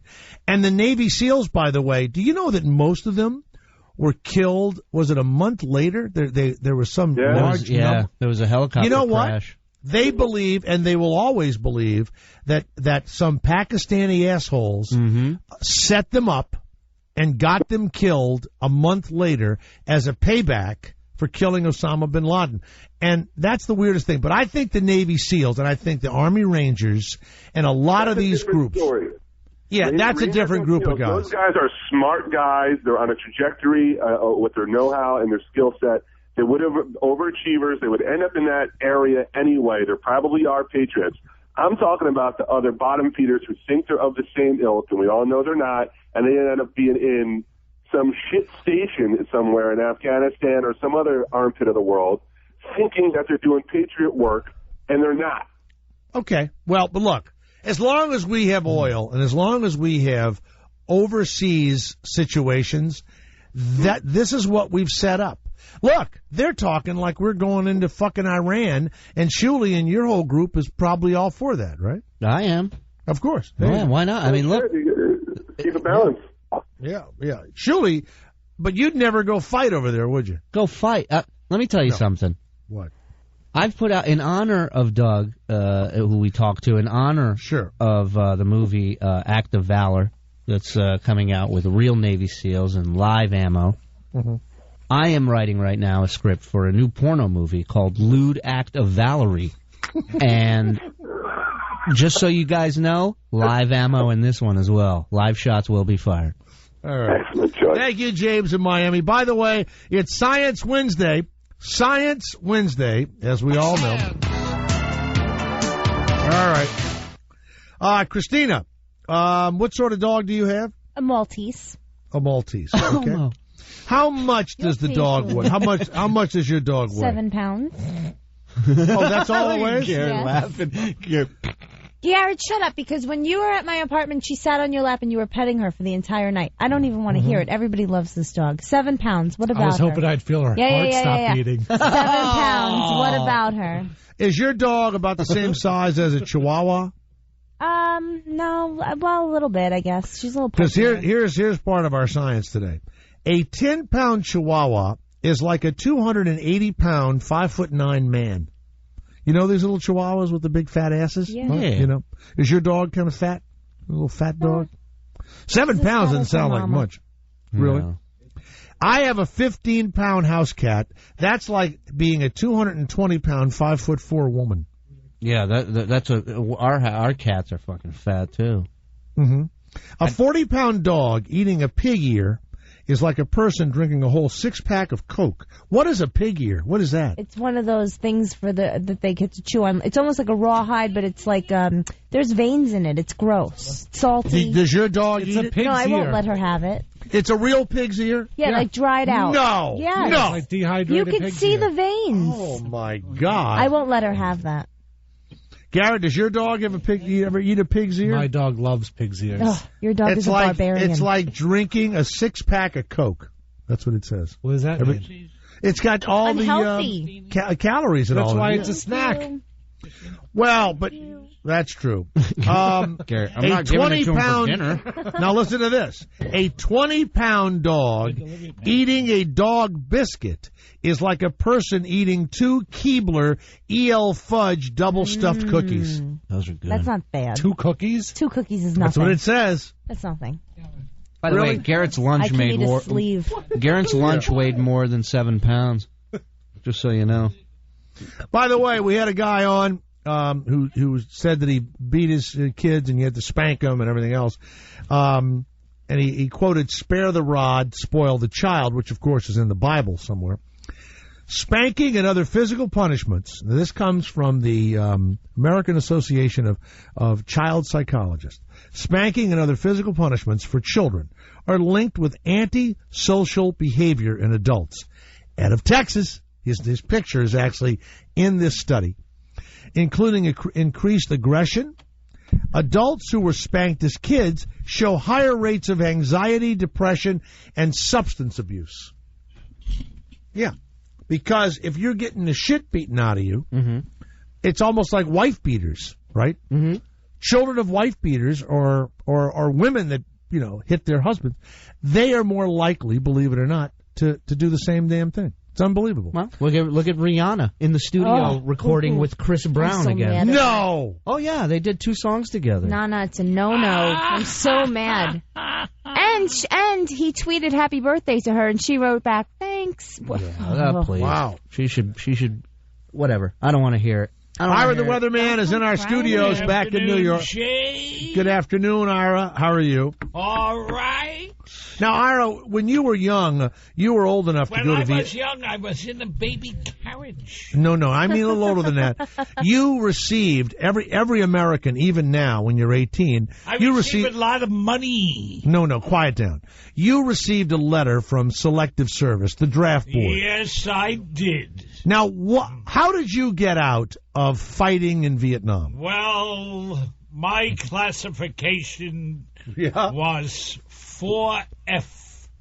What was wrong with you? Eyes. Hyperopia. So you had hyperopia? Yes, my eyes. Wasn't he the landlord in Three's Company? Who the heck knows? That's what they said. Mr. Hyperopia.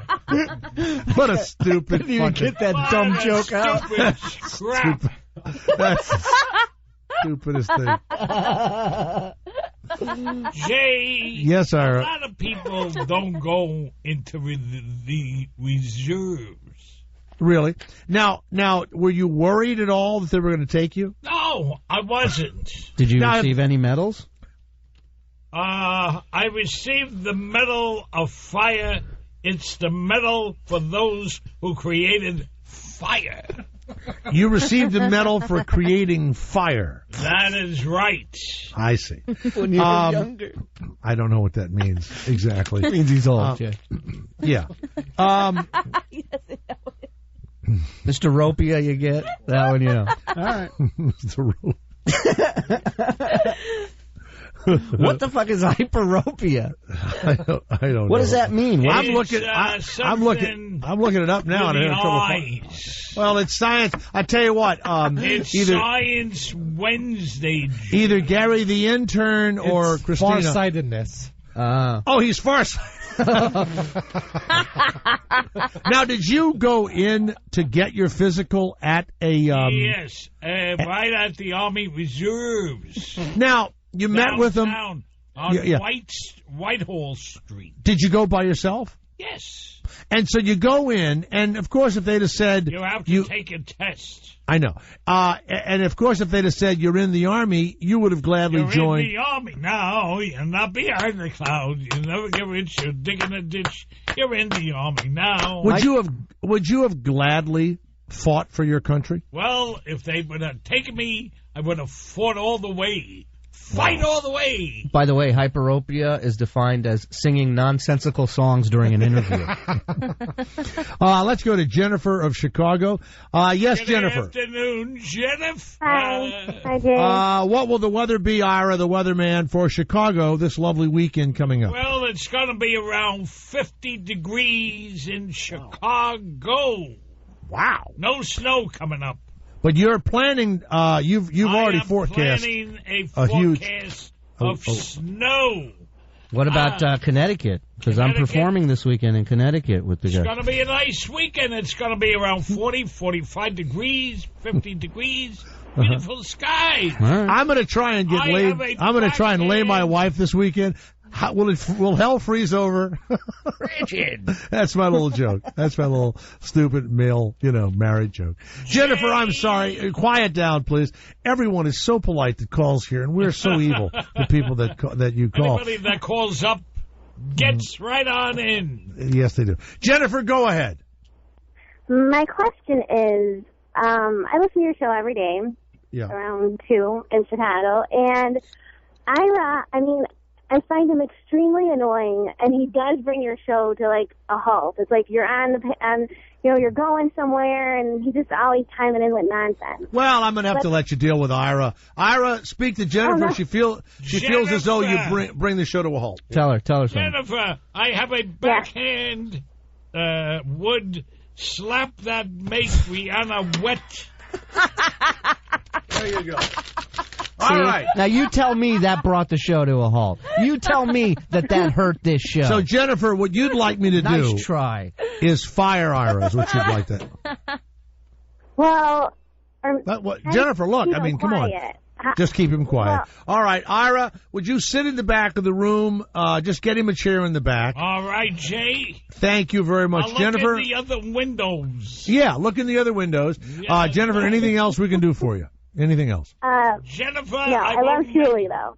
Mm-hmm.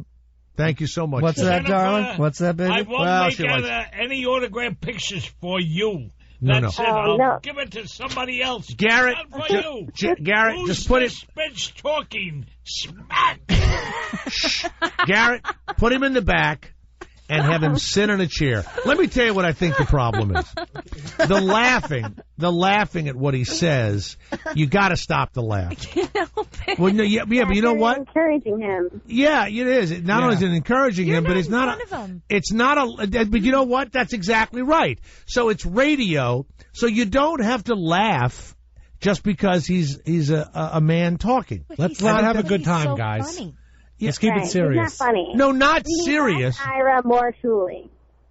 Well, I hate to tell you, we're a bit of a team, Ira and I. Yeah. All right, Jennifer. Thank you very much. Thank you. Thanks, just Jennifer. put him in the back of the room and let him shout out every now and again, or in a normal voice, not shout out. Jennifer had in the back of the room. My uncle touched me voice. When we come back, we're going to run a 911 call that I think may be horrifying. It's a man who tried to kill himself, and it did not work out. And he's an actor that you've known from Seinfeld. What was his character's name on Seinfeld? He was Mr. Kruger. Yeah. Daniel, he was the one that he was the Kramer, CEO of Playball. And Kramer pretended to be a doctor to check out a mole on his body. That's right. George stole the picture of his Daniel von Bargan, who's been around for a long time, attempted suicide, and it did not take. And so, it sounds so silly when you say with a bullet in his head, he had to call 911. Now, if you're trying to kill yourself, why not just lie on the floor and bleed to death with the bullet in your head? I'll never understand that. People that try to commit suicide, as soon as they realize the horror that they're going to die, they yell for help. I've never gotten it, don't understand it, but we'll hear that 911 call when we come back. It's horrifying.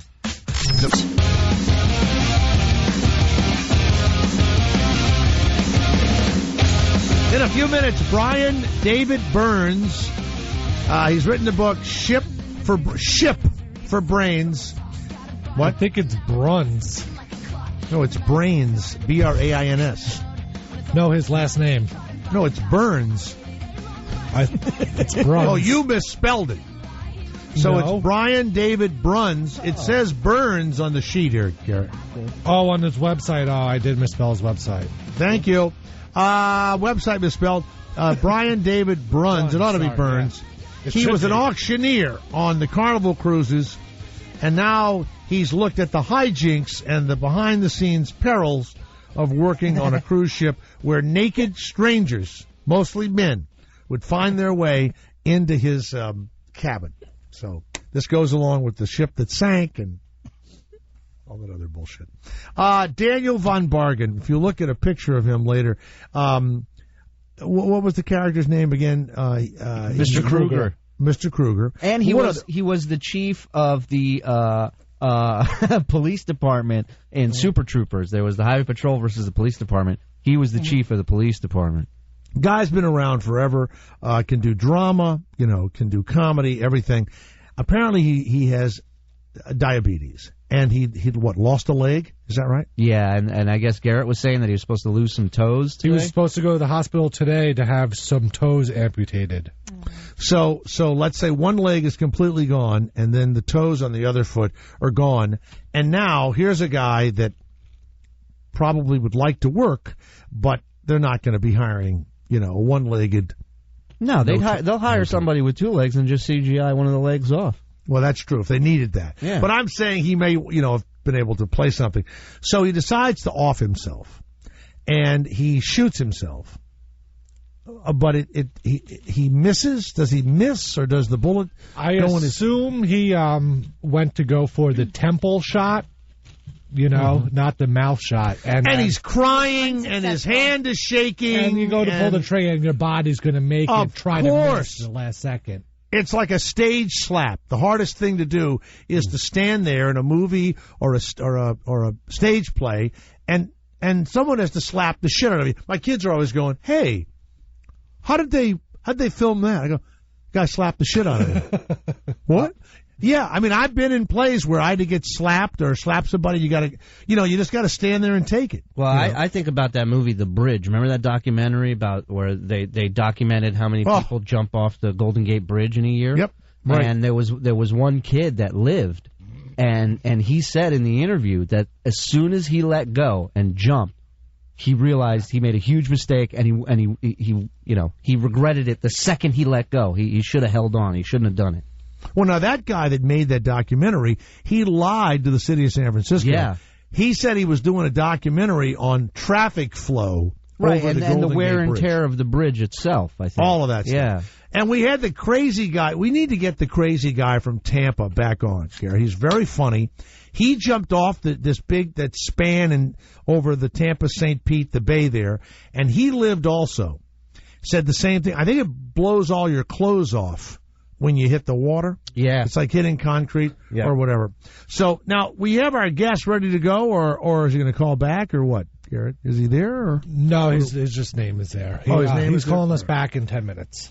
So poor Daniel von Bargan. Funny, the one I remember is when Kramer pretended he was a doctor, and George was trying to airbrush his picture out of Daniel's, vacation picture, whatever, and then a mole was found on his back. This is a 911 call from Daniel von Bargan, the actor. One of the finest character actors of our time. No, I haven't heard it yet, so this could be very upsetting. Let's listen. 911 emergency dispatch, Nottingham.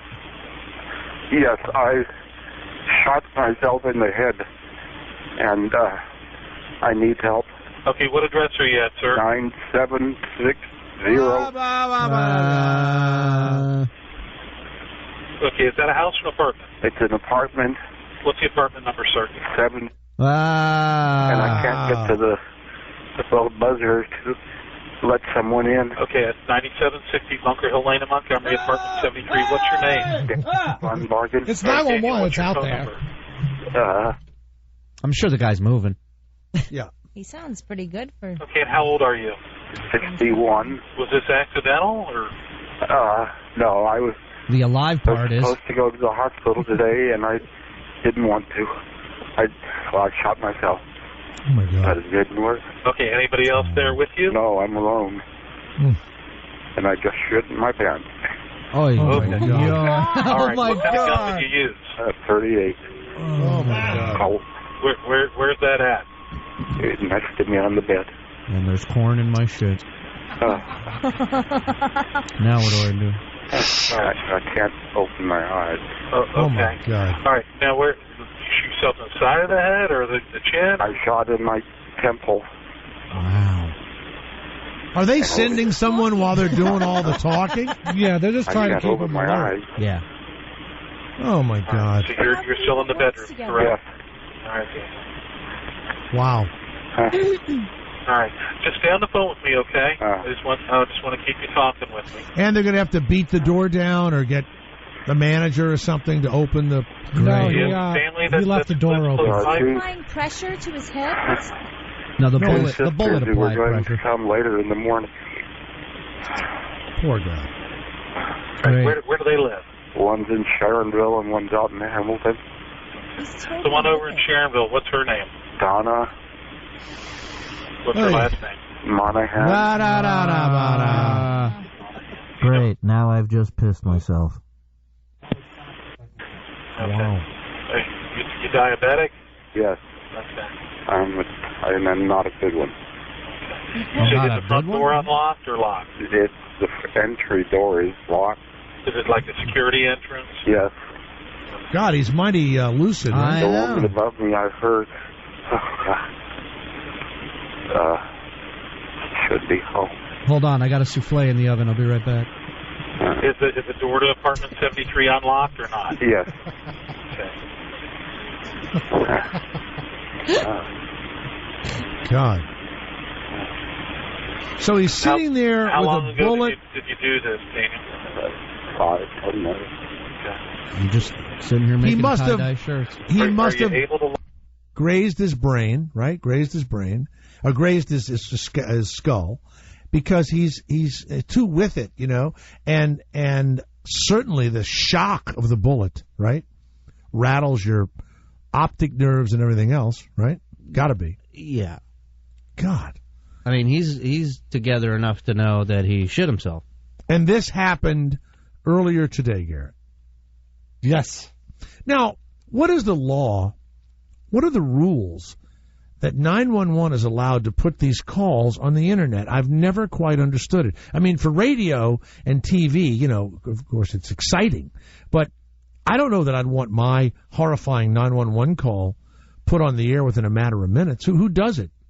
This got brought up with the Demi Moore case, I think, where they were saying, you know, why is it available to anyone? And I guess it's because it's a public phone call. But someone has to say, hey, you know that actor? He shot himself, and there's got to be a guy at the 911 place. I mean, I got this audio is from TMZ. I don't know if they were the first ones to get it, but that's where I got it from. Now, even though I think they provide a great service for us in material and everything else, I think all of those people, no matter what happens to them, ought to be horrible.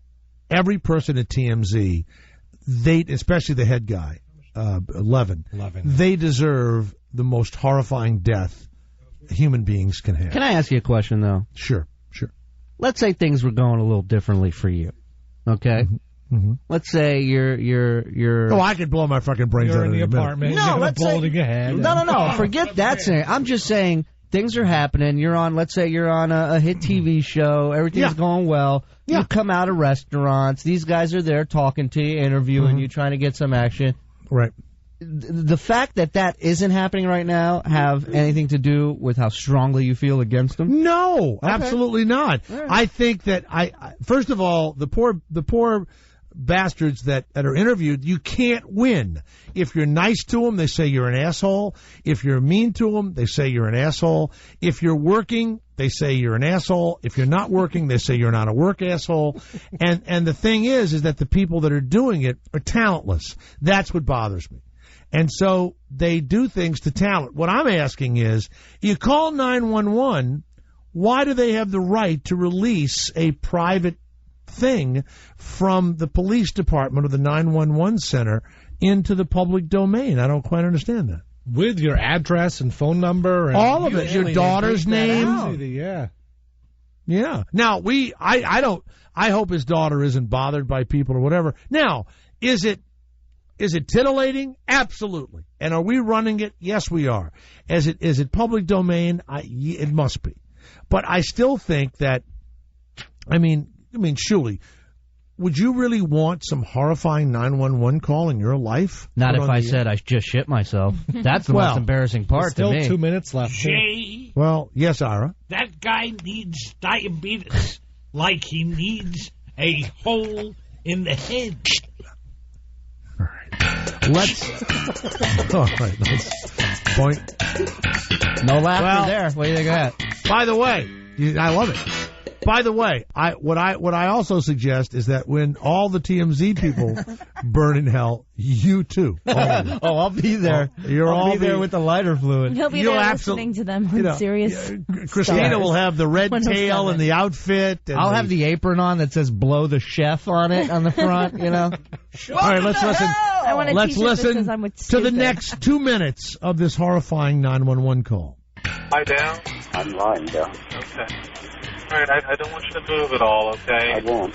Okay. I won't. Do you have like are you laying on a pillow? My head is, yes. Okay. Is there much blood or not? I can't open my eyes like that, too. Okay. Understood.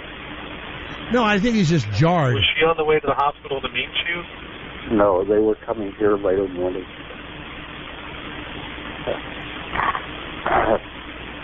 I haven't talked to her in a few days. She talked to my other sister, who I talked with. Okay. Hey, is that number you gave me for Donna, is that her cell phone number? Yes. Okay. What's your other sister's name? Darnita. Darnita? Conrad. Do you know her phone number? Wow. 5, 9. Wow. Wow. 8. Wow.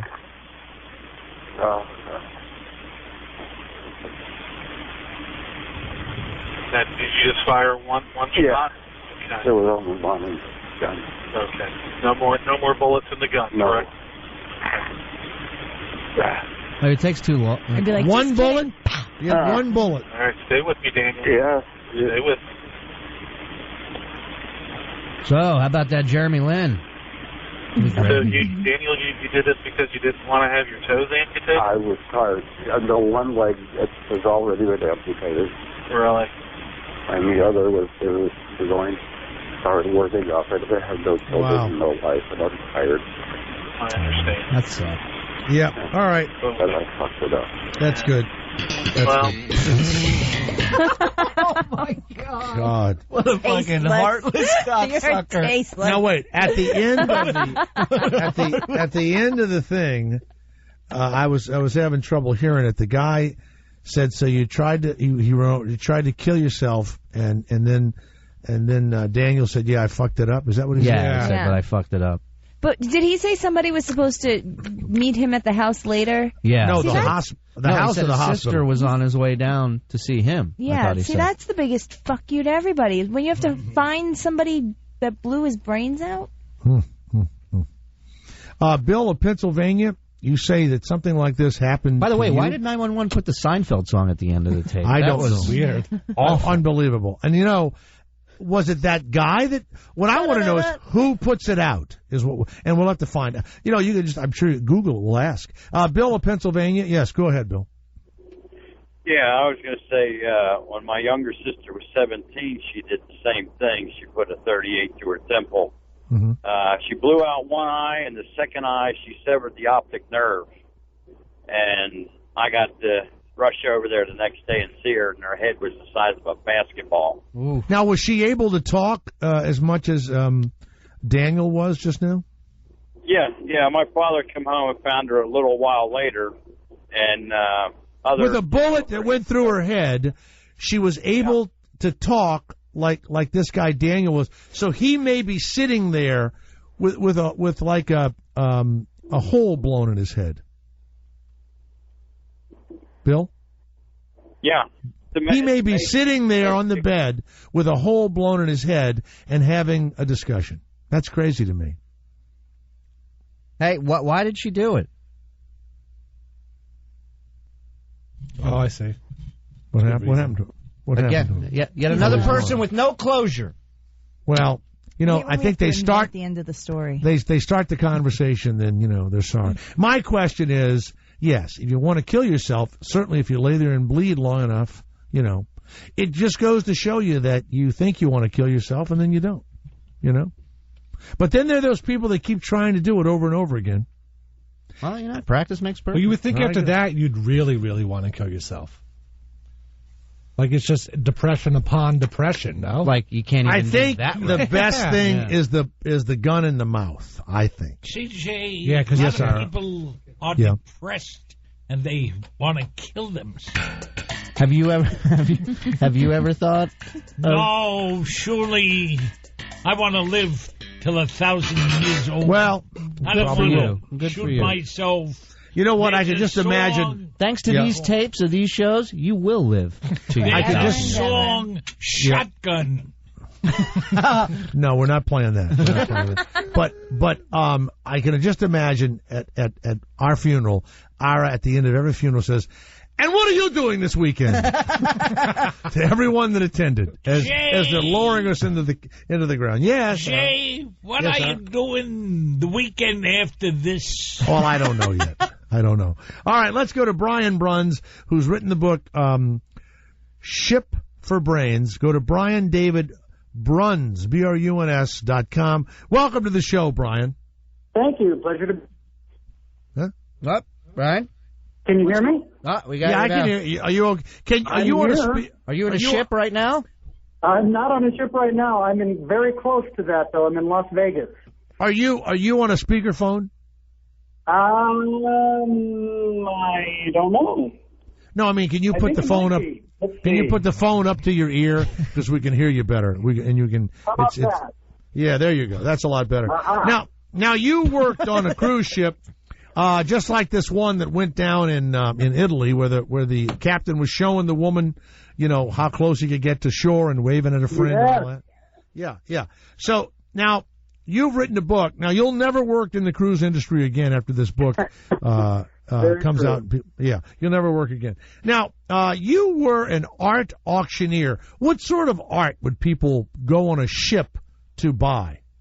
You'd be amazed just how much art is on a cruise ship. They have several $1 million worth of inventory on probably 100 different ships on different cruise lines. And they've got a lot of the real, I can't say classic modern masters, but, you're going to get your Picassos are going to be on the ship. Not the big paintings, but you're going to get a lot of drawings and etchings and things that he did, and names that you've heard of, Salvador Dali, things like that.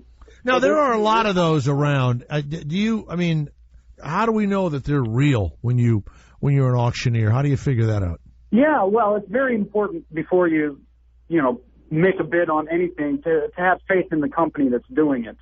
And when I was there, I had faith in what I was selling. I have not been with them for a few years now, so I can't speak for anything that's out there right now.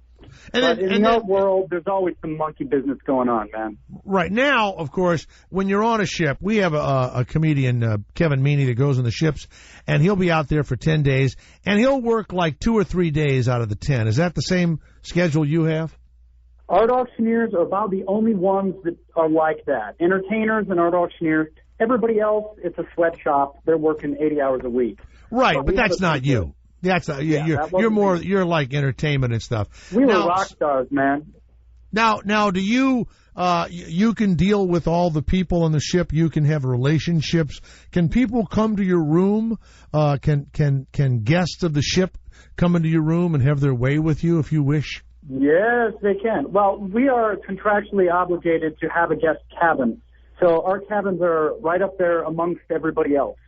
Oh. It's not a big deal. Anybody, free for all. Open the doors. Anybody can come and go. It's all good. Right.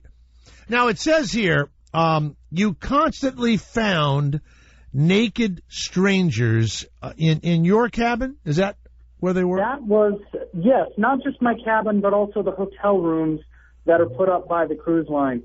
That is an unfortunate circumstance of working on the cruise ships. But that also was less when I was an auctioneer and more of when I first started on ships as a waiter.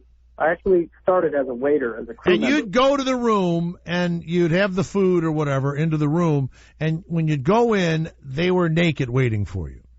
Actually, it wasn't that. It's when I went to my room, there was already people in there naked. Well, now, wait a minute. The very first time, yeah. How would they get a key to your room to get in there? Exactly. It's because you always have a cabin mate. Oh. And if they're going to move you to another ship, they put you up in a hotel for a night. Yeah. I didn't know that they put you up with somebody else. The very first time I went to my hotel room, ready to sign on my ship in the morning, I opened the door, it's my room, great, 2 beds, no big deal. Get in the shower, come out of the shower, and there are two people I don't know from a foreign country having sex in one of the beds that I thought was mine. Where is it a male-female, male-on-male, female-on-female? What sort of sex are we talking about? Yeah, in this case, it was pretty traditional stuff, male-on-female action. Did they say, did the guy on bottom, finger you over and say, get in here and join in and stick it in? No, they whatever? Actually didn't really notice me until I made my presence known. And they're like, what's your problem, dude? Why are you looking at us? And they're like, oh, you're not from the ships, are you? Because apparently that happens, I didn't realize that happens all the time. In a crew cabin, people are going at it in the next bunk. You just politely don't look. Now, what about our friend Kevin Meaney, who's the comedian? He's never told us about this. You think he sees this kind of stuff to this day? He's about to leave soon on one of these big cruises to the Middle East, I think. Will he see this kind of activity? Well, I don't think he's going to see that kind of activity. Just about anybody else would be able to pull it off. No, I'm kidding. It's there below the waterline. It really is. Maybe not in the Middle East cruises. The Arabic nations are not really known for their sexual promiscuity in public. But now it says here there's a burnout rate. So you get burnt out from being on a fabulous cruise with people fucking in front of you, beautiful weather, or not weather, well, maybe it's bad weather, but beautiful surroundings. They really can't spend much money on anything, so you get to keep your money and all. What's the burnout factor? Too much of a good thing? It's the stress, because the only price for all this awesomeness is that you do have to sell a hell of a lot of art. And if you don't pull it off, then your ass is canned in 5 minutes. So you live with constant stress. Everybody I knew was either ulcerated or impotent by the end of the first couple of years. Ulcerated or impotent? Yeah, or an alcoholic. Most of us tried to go for the option C, alcoholic, That's much better than the ulcerated or impotent. Some people were all three, though, those lucky bastards. You would lose your ability to, your penis would stop being hard after a time? I hear that happens to many men. Wow. So this is your second book about the cruise industry, I take it? That's right. All right. And the first book is called Cruise Confidential, and was specifically about being a waiter and a crew member, which is below the waterline where you're working like a slave. The second book is really rock star antics, Now, years ago when that Love Boat was on, it was like, at that time, it was like being on Special Victims Unit or CSI or whatever, where, just every actor in the world eventually ended up on a Love Boat. I did a Love Boat episode. You think if they brought back a show like Love Boat, but they showed the real stuff that went on, that sounds like it could be a hit show. It would be a tremendous hit. The problem is the cruise lines would never allow it. Because really, it's a Jersey Shore or some sort of show like that. I mean, it is a party all the time below the waterline where the crew is concerned. But nobody in the cruise industry wants you to know the whining and dining and the parties and the, it's not like there's Northern Coast like this Italian captain supposedly was. What was he doing? He was snorting cocaine? I had heard that somewhere. I've heard everything. I heard aliens came down and abducted the engineer and they caused it. I've heard it all. Boy, this guy's really got a defense plan, doesn't he? Aliens abducted the engineer on the... Now, how hard is it to get... Here's what I know. My brother was in the drug testing business. Any captain of any vessel, if drugs are found on the ship on anybody, the captain is held responsible, even when there's 1,000, employees on a ship. Was anybody ever caught with drugs in any of the ports, and the captain was in trouble because of that? Not when I was at sea, and I lived at sea for 4 years on 6 different cruise lines. Drugs were never an issue, but I'm not going to speak for the entertainers, which are a little bit different, but the vast majority of the crew don't want to risk the jobs because they're making U.S. money and they're taking it home to Bangladesh. And they would never screw up that good thing to get high once or twice. No, the TV show I was thinking about would have been a fiction show, not nonfiction, not a reality show. I mean fiction, Well, I mean, I think there's a big interest. There's always there would big interest. Captain, Yeah, go ahead. Yes, go ahead. The name of my book is called I Think I Just Shipped Myself. I think I just ship myself. That's right. That would work. Well, David, BrianDavidBruns.com, ship for brains. Now, Shuli, you've never tried to be a cruise ship comic ever? That's a good money, and you get to go on a cruise. But I'm not. It's a great gig, man. There's a bad connotation around that. Well, in the comedy world, there is. Yeah, in the comedy world, it's starting to change because like Louis Black does one. Right, but for the longest time, it was a really you were a hacky, like safe, kind of just shitty comic if you were on a cruise ship. But in my defense, I'm not saying that's why I wouldn't do it. I'm just saying the money's great. I'd fucking do it for the money, no doubt. The problem is I'd be helicoptered off the ship like our friend because I don't have cruise ship friendly material, Right. Our friend Kevin Meaney was helicoptered off of a ship after some people, did not like his entertainment one evening. That's noteworthy. I hope that goes on the resume. Yes, it will. So is it like hanging out at spring break all the time? Like, are there chicks available to the workers? Oh, yeah. Well, you really want to target the dancers because they're bored out of their mind. And, of course, they're all young and they're hot and they're... and, okay, I'm But serious. they're young, they're single hot. people go on No, cruises? wait a minute. They're young, they're hot, they're stupid, and they can do a split, for Christ's sake. And they're trapped. Yeah, and they can't leave. And they can't leave. They're bored out of their mind, so they'll do anything. So a lot of single always people... target those dancers. A lot of single people go on cruises? Or is there single cruises, or... Yeah, there's every kind of cruise. A lot of single people do go on cruises. You really need to be careful which cruise line you're going to. Carnival is a party all the time. If you go to Holland America, everybody goes to bed at 8 p.m. because they're all 90 years old. If you buy a ticket to Rosie's cruise, you're not going to be getting a lot of action. Wow. And they have nude cruises out there where, everybody's naked. And let me tell you something. You think Shuffleboard was ugly before that. I mean, holy moly.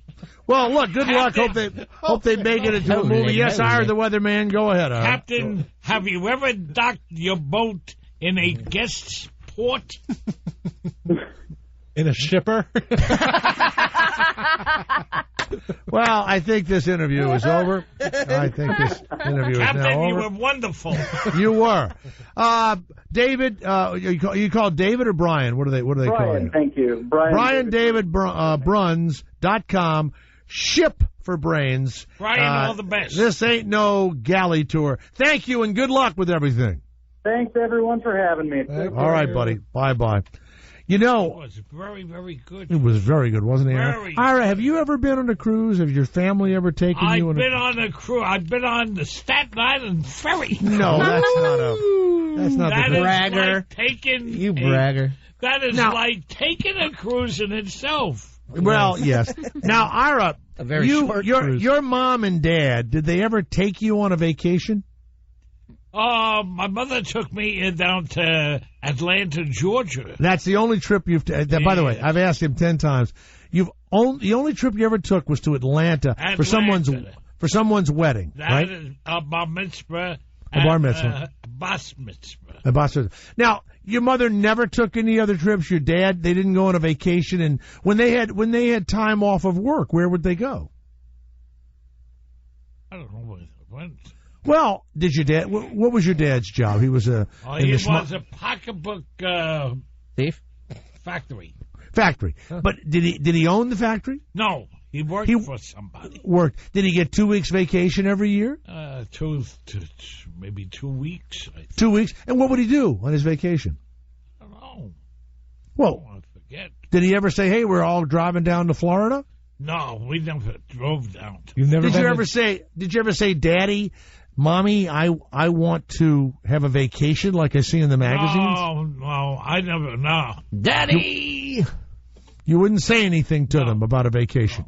He's seen the 7 Seas. That's true. That's true. Oh yes, yes. Now, when you were a kid, did you go swimming?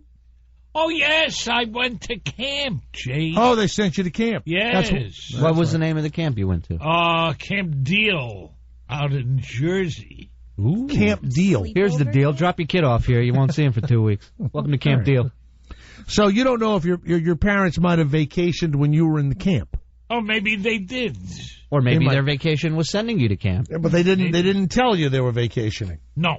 What about your brother? He never goes on vacation? Oh, my brother went to, he's in Florida. Why didn't he take 4 you? weeks. Yeah, you need to Well, he's doing business. Oh. Yes. This is strict business. I got you. All right. One last question, Jay. Yes, Captain, go ahead. No, what he's going. was the deal Gopher?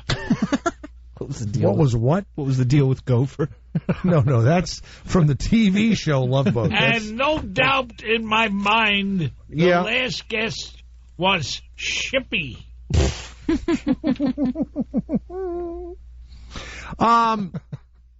Many people hear me talk about, taxes, or they hear me talk about the government. And Jay, a lot of people have to pay their taxes. That's right. And so otherwise you get in really, really big trouble. Big trouble. With Uncle Sure you do. Sam. Jay, am I the only one who finds it, this comes from Mr. Wasson, the only one that finds it a coincidence that now that they have been tax cutting in California, the economy is improving? Bondholders know that tax cutting means no future payments at some point. See, I have no idea what any of this means. So what I did, I looked through, these opinion pages, they call them op-ed pages, Shuli? You know those? Sure. And there are these people that write real stories, and they have real numbers trying to explain what's going on. This guy is a professor of entrepreneurial finance, heads the entrepreneurial program at Westmont College. He's the author of 8 books, 170 articles. He writes all about business, and this is like 1, 2, 3. This is like a 6-column article. And I got this thing, and here we go. He says, consider this. In Obama's first year, gross domestic product, GDP, was at $14 trillion. Total tax revenues of $2.1 trillion. An effective rate of 15% of the economy. 2010, the GDP had minor growth of $14.5 trillion, but tax revenues were a flat $2.1 trillion, only 14.4% of the GDP. Last year, the economy eked out a 2.8% growth of 14.95, a paltry 1.7% real growth adjusted for inflation, while federal revenues are $2.3 trillion, or 15.3% of GDP. Now, 2.5% of the Bureau of Labor Statistics, or just 2%, Goldman Sachs, also Morgan Stanley, and the Organization of Economic Cooperation and Development, to 2.5%, San Francisco Federal Reserve. Let's say the U.S. economy grows in 2012 to 15.3 T, up 2.2%. If the effective tax rate remains the same at 15.3%, revenues will only be $2.3 trillion. Does that make any sense to you? Science. And I'm telling you that You this might as well be just speaking Jeremy Lin to me right now. This just keeps going for another 4 columns. Nobody understands this shit. Now, if you were the president, you wouldn't understand this stuff. It's impossible. And he literally wrote this article thinking that average people like us, this was just in the regular, news press, It's so weird, isn't it? We have no idea.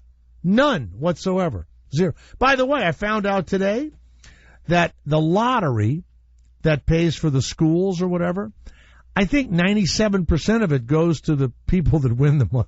That's great. Or something. And then the administration and all that. So now they're going, don't give away as much. How about that one?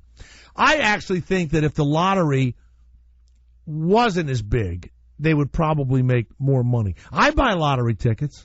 I buy them every week. I've never won more than $6 ever on a lottery ticket. Well, if someone wins $200 million, isn't $100 million of that taxes? Well, I guess so. Yeah, you'd have to pay half of it in taxes, right? But but those taxes are federal incomes and state income. They have nothing to do with the schools. Nothing. What? But isn't schools funded by state and? No, the school is only funded by two things: property taxes and the lottery. That's it. That's it. That's it. In Where every does all state this of the tax money I spend go to? To be honest, I saw that the other day, and I said no one will be interested in this, and so I didn't read it on the air. But the biggest portion of it, almost 50%, 47%, goes to Social Security, Medicare, Medicaid, and welfare, and then a huge percentage goes to the Army, Navy, Air Force, right? Then, no, you've already got 50%'s already gone for our social welfare. And you can go online and it'll show you if you make $20,000 and you pay $8,000 or whatever it is in taxes, it'll show you exactly where every penny of that goes, all the way down to the last cent where it goes. I don't believe it, though. You have to believe it. It's the law. It's where those percentages are stabilized percentages. So because it's the law, you think they're on the up and up? Yeah. Why is everyone on some sort of dole and everyone has? That's the 47% of your tax dollar. So almost 50 cents of every tax dollar goes to Medicare, Medicaid, veterans, welfare, I guess unemployment, whatever. That's why this thing about the payroll tax holiday that we have, right? Mm-hmm. You, Garrett Andritz, and I happen to know your salary, you will get $20 extra a week during this tax payroll thing. Now, I'm sure you want that money, and that's great. It's like when President Bush gave us all $300 to $600 of our money back. He shouldn't have done that because we didn't do shit with it, right? We fucking bought stupid shit with it or whatever. It didn't stimulate the economy, but it really hurt the budget. It really hurt whatever we owed. It just made the budget, the deficit even worse. And the same thing with by the way, if they take away that a payroll tax, it hurts the amount of money that you're going to make in Social Security, which, by the way, is a real number. You, Shuli, Christina, are going to really get Social Security. You are going to get it. I'm telling you, you are. Ira, what do you make every month in Social Security? Oh, I make $1,200? No. More than $1,200? No. $1,000? $1,000? What it is you can't take your full Social Security. Why? Because they take taxes out. I know, but before taxes, what do they pay you? $1,200? $1,200. About $1,200. So Ira gets $1,200, and you get a pension too, don't you? I get a pension also. Gets another pension too.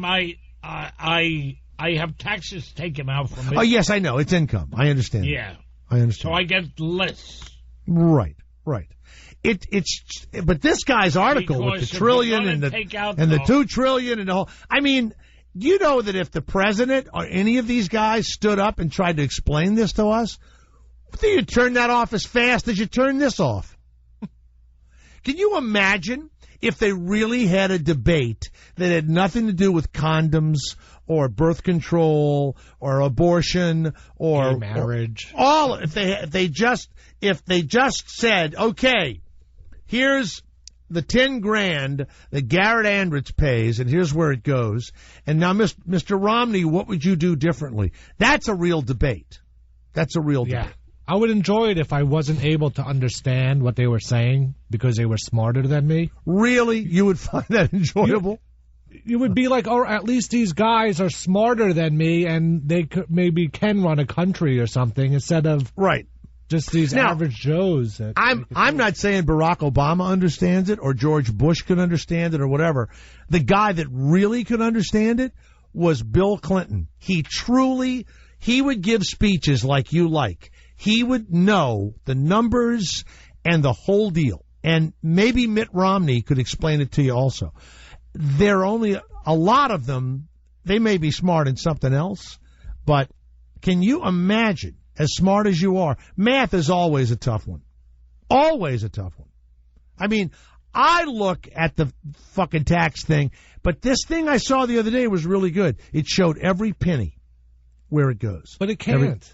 It does. It shows every penny.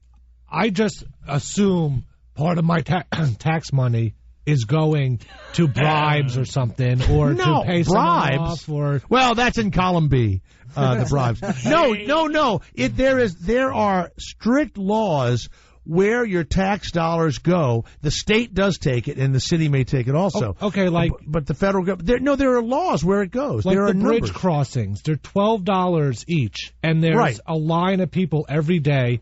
They have to make $200 million a day from each tunnel and bridge. Where does all that money go to? It can't all be going to pay Social Security. No. That goes only to the maintaining of the bridge and the roads, period. There's no way a bridge costs $6 billion a year to maintain. You can find out all of it. We have a transparent government. You may not like what you see, but you can find out to the penny.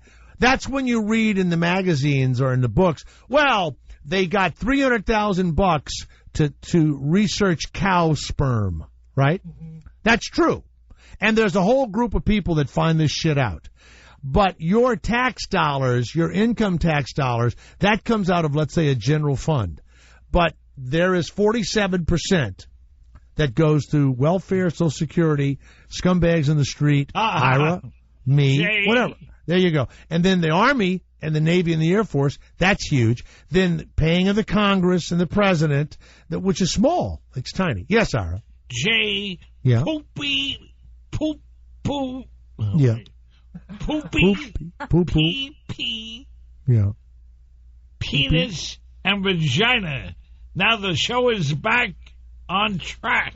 Yes, it is. Also, I get my taxes done at H&H Bagels with a smear of cream cheese. Yes, you do. Let's go to Joe of Massachusetts. Hey, Joe from Massachusetts. Joe, do you understand any of this stuff that we're trying to talk about here? Does anybody get any of it? Well, what I understand, Jay, is that IRS 1200, you pay more in that in greens fees, I think, monthly than so.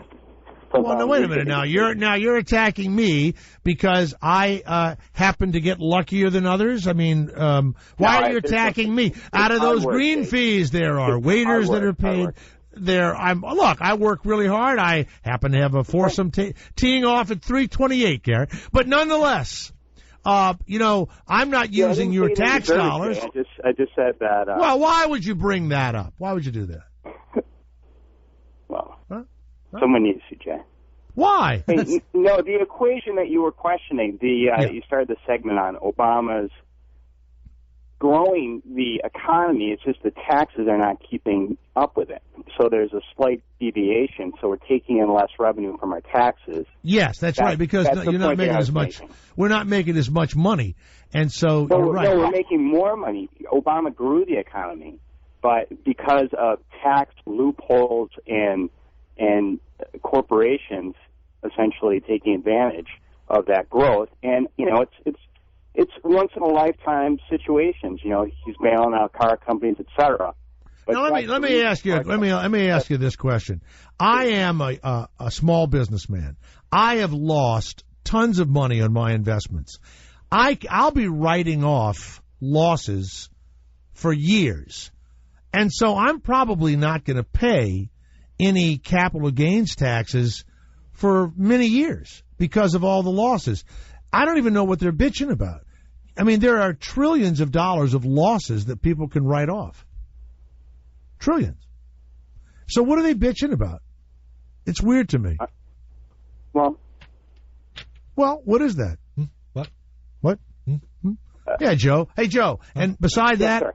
We got to go to break, so go fuck yourself on the break. Thank you.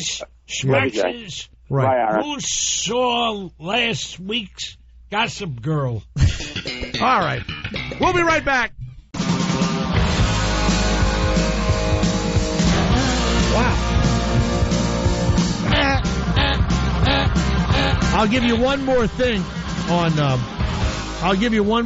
on taxes, and then we'll go to drones after this. In Pennsylvania, there was a state employee, and he had two giant signs. Giant. Honk if you hate taxes. So the guy goes over to the guy, and he said, where do you work? And he said, I work for the state of Pennsylvania. So the reporter said, but taxes pay your salary. And still he has the fucking, he's a Tea Partier. He has the fucking sign. They're idiots. They're fucking idiots. If I'm a state employee, tax the shit out of everybody. Yeah. I get a raise. I get a 5%, cost of living raise. And how I hope they cut every one of these assholes' Social Security that's in the Tea Party. Cut every fucking one of them. And the Occupy assholes, what's amazing about them is they can stay for months and no one knows what the fuck they're protesting against. I have no idea. They're just kind of mad at rich people. Is that over now? No. They're not. Are you there, kidding? Are they? They, in Birmingham, Alabama, they fucking had to beat them off of the goddamn fucking Capitol steps and shit. They're everywhere. They won't leave. They've got tents. They're all... Now, it may not be in New York anymore, but it's all over the place. It's the weirdest thing.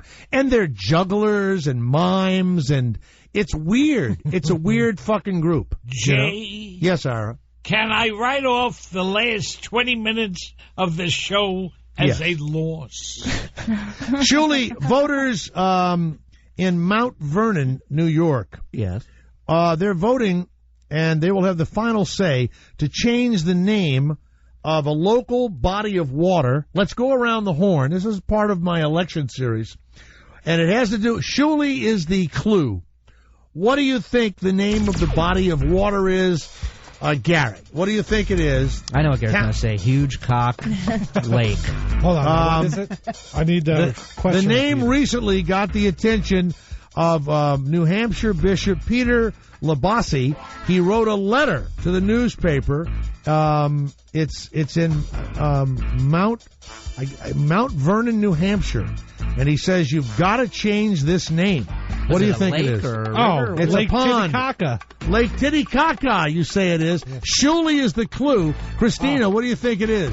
The Jew Pool. The Jew Pool? Yes. The Jew Pool. Ira, what do you think it might be? An insult to Shuli. Maybe the holy water. The holy water. The holy water pond or whatever. Shuli, what do you think it is? I think it's a little wordy, but Lake Pale Balding Pot Smoking Loser? In Mount Vernon, New Hampshire, on March the 13th, the residents will decide what to change the name of Jew Pond. Oh, I was close. Very close. Holy shit. I was going to write for Ira Lake Jew.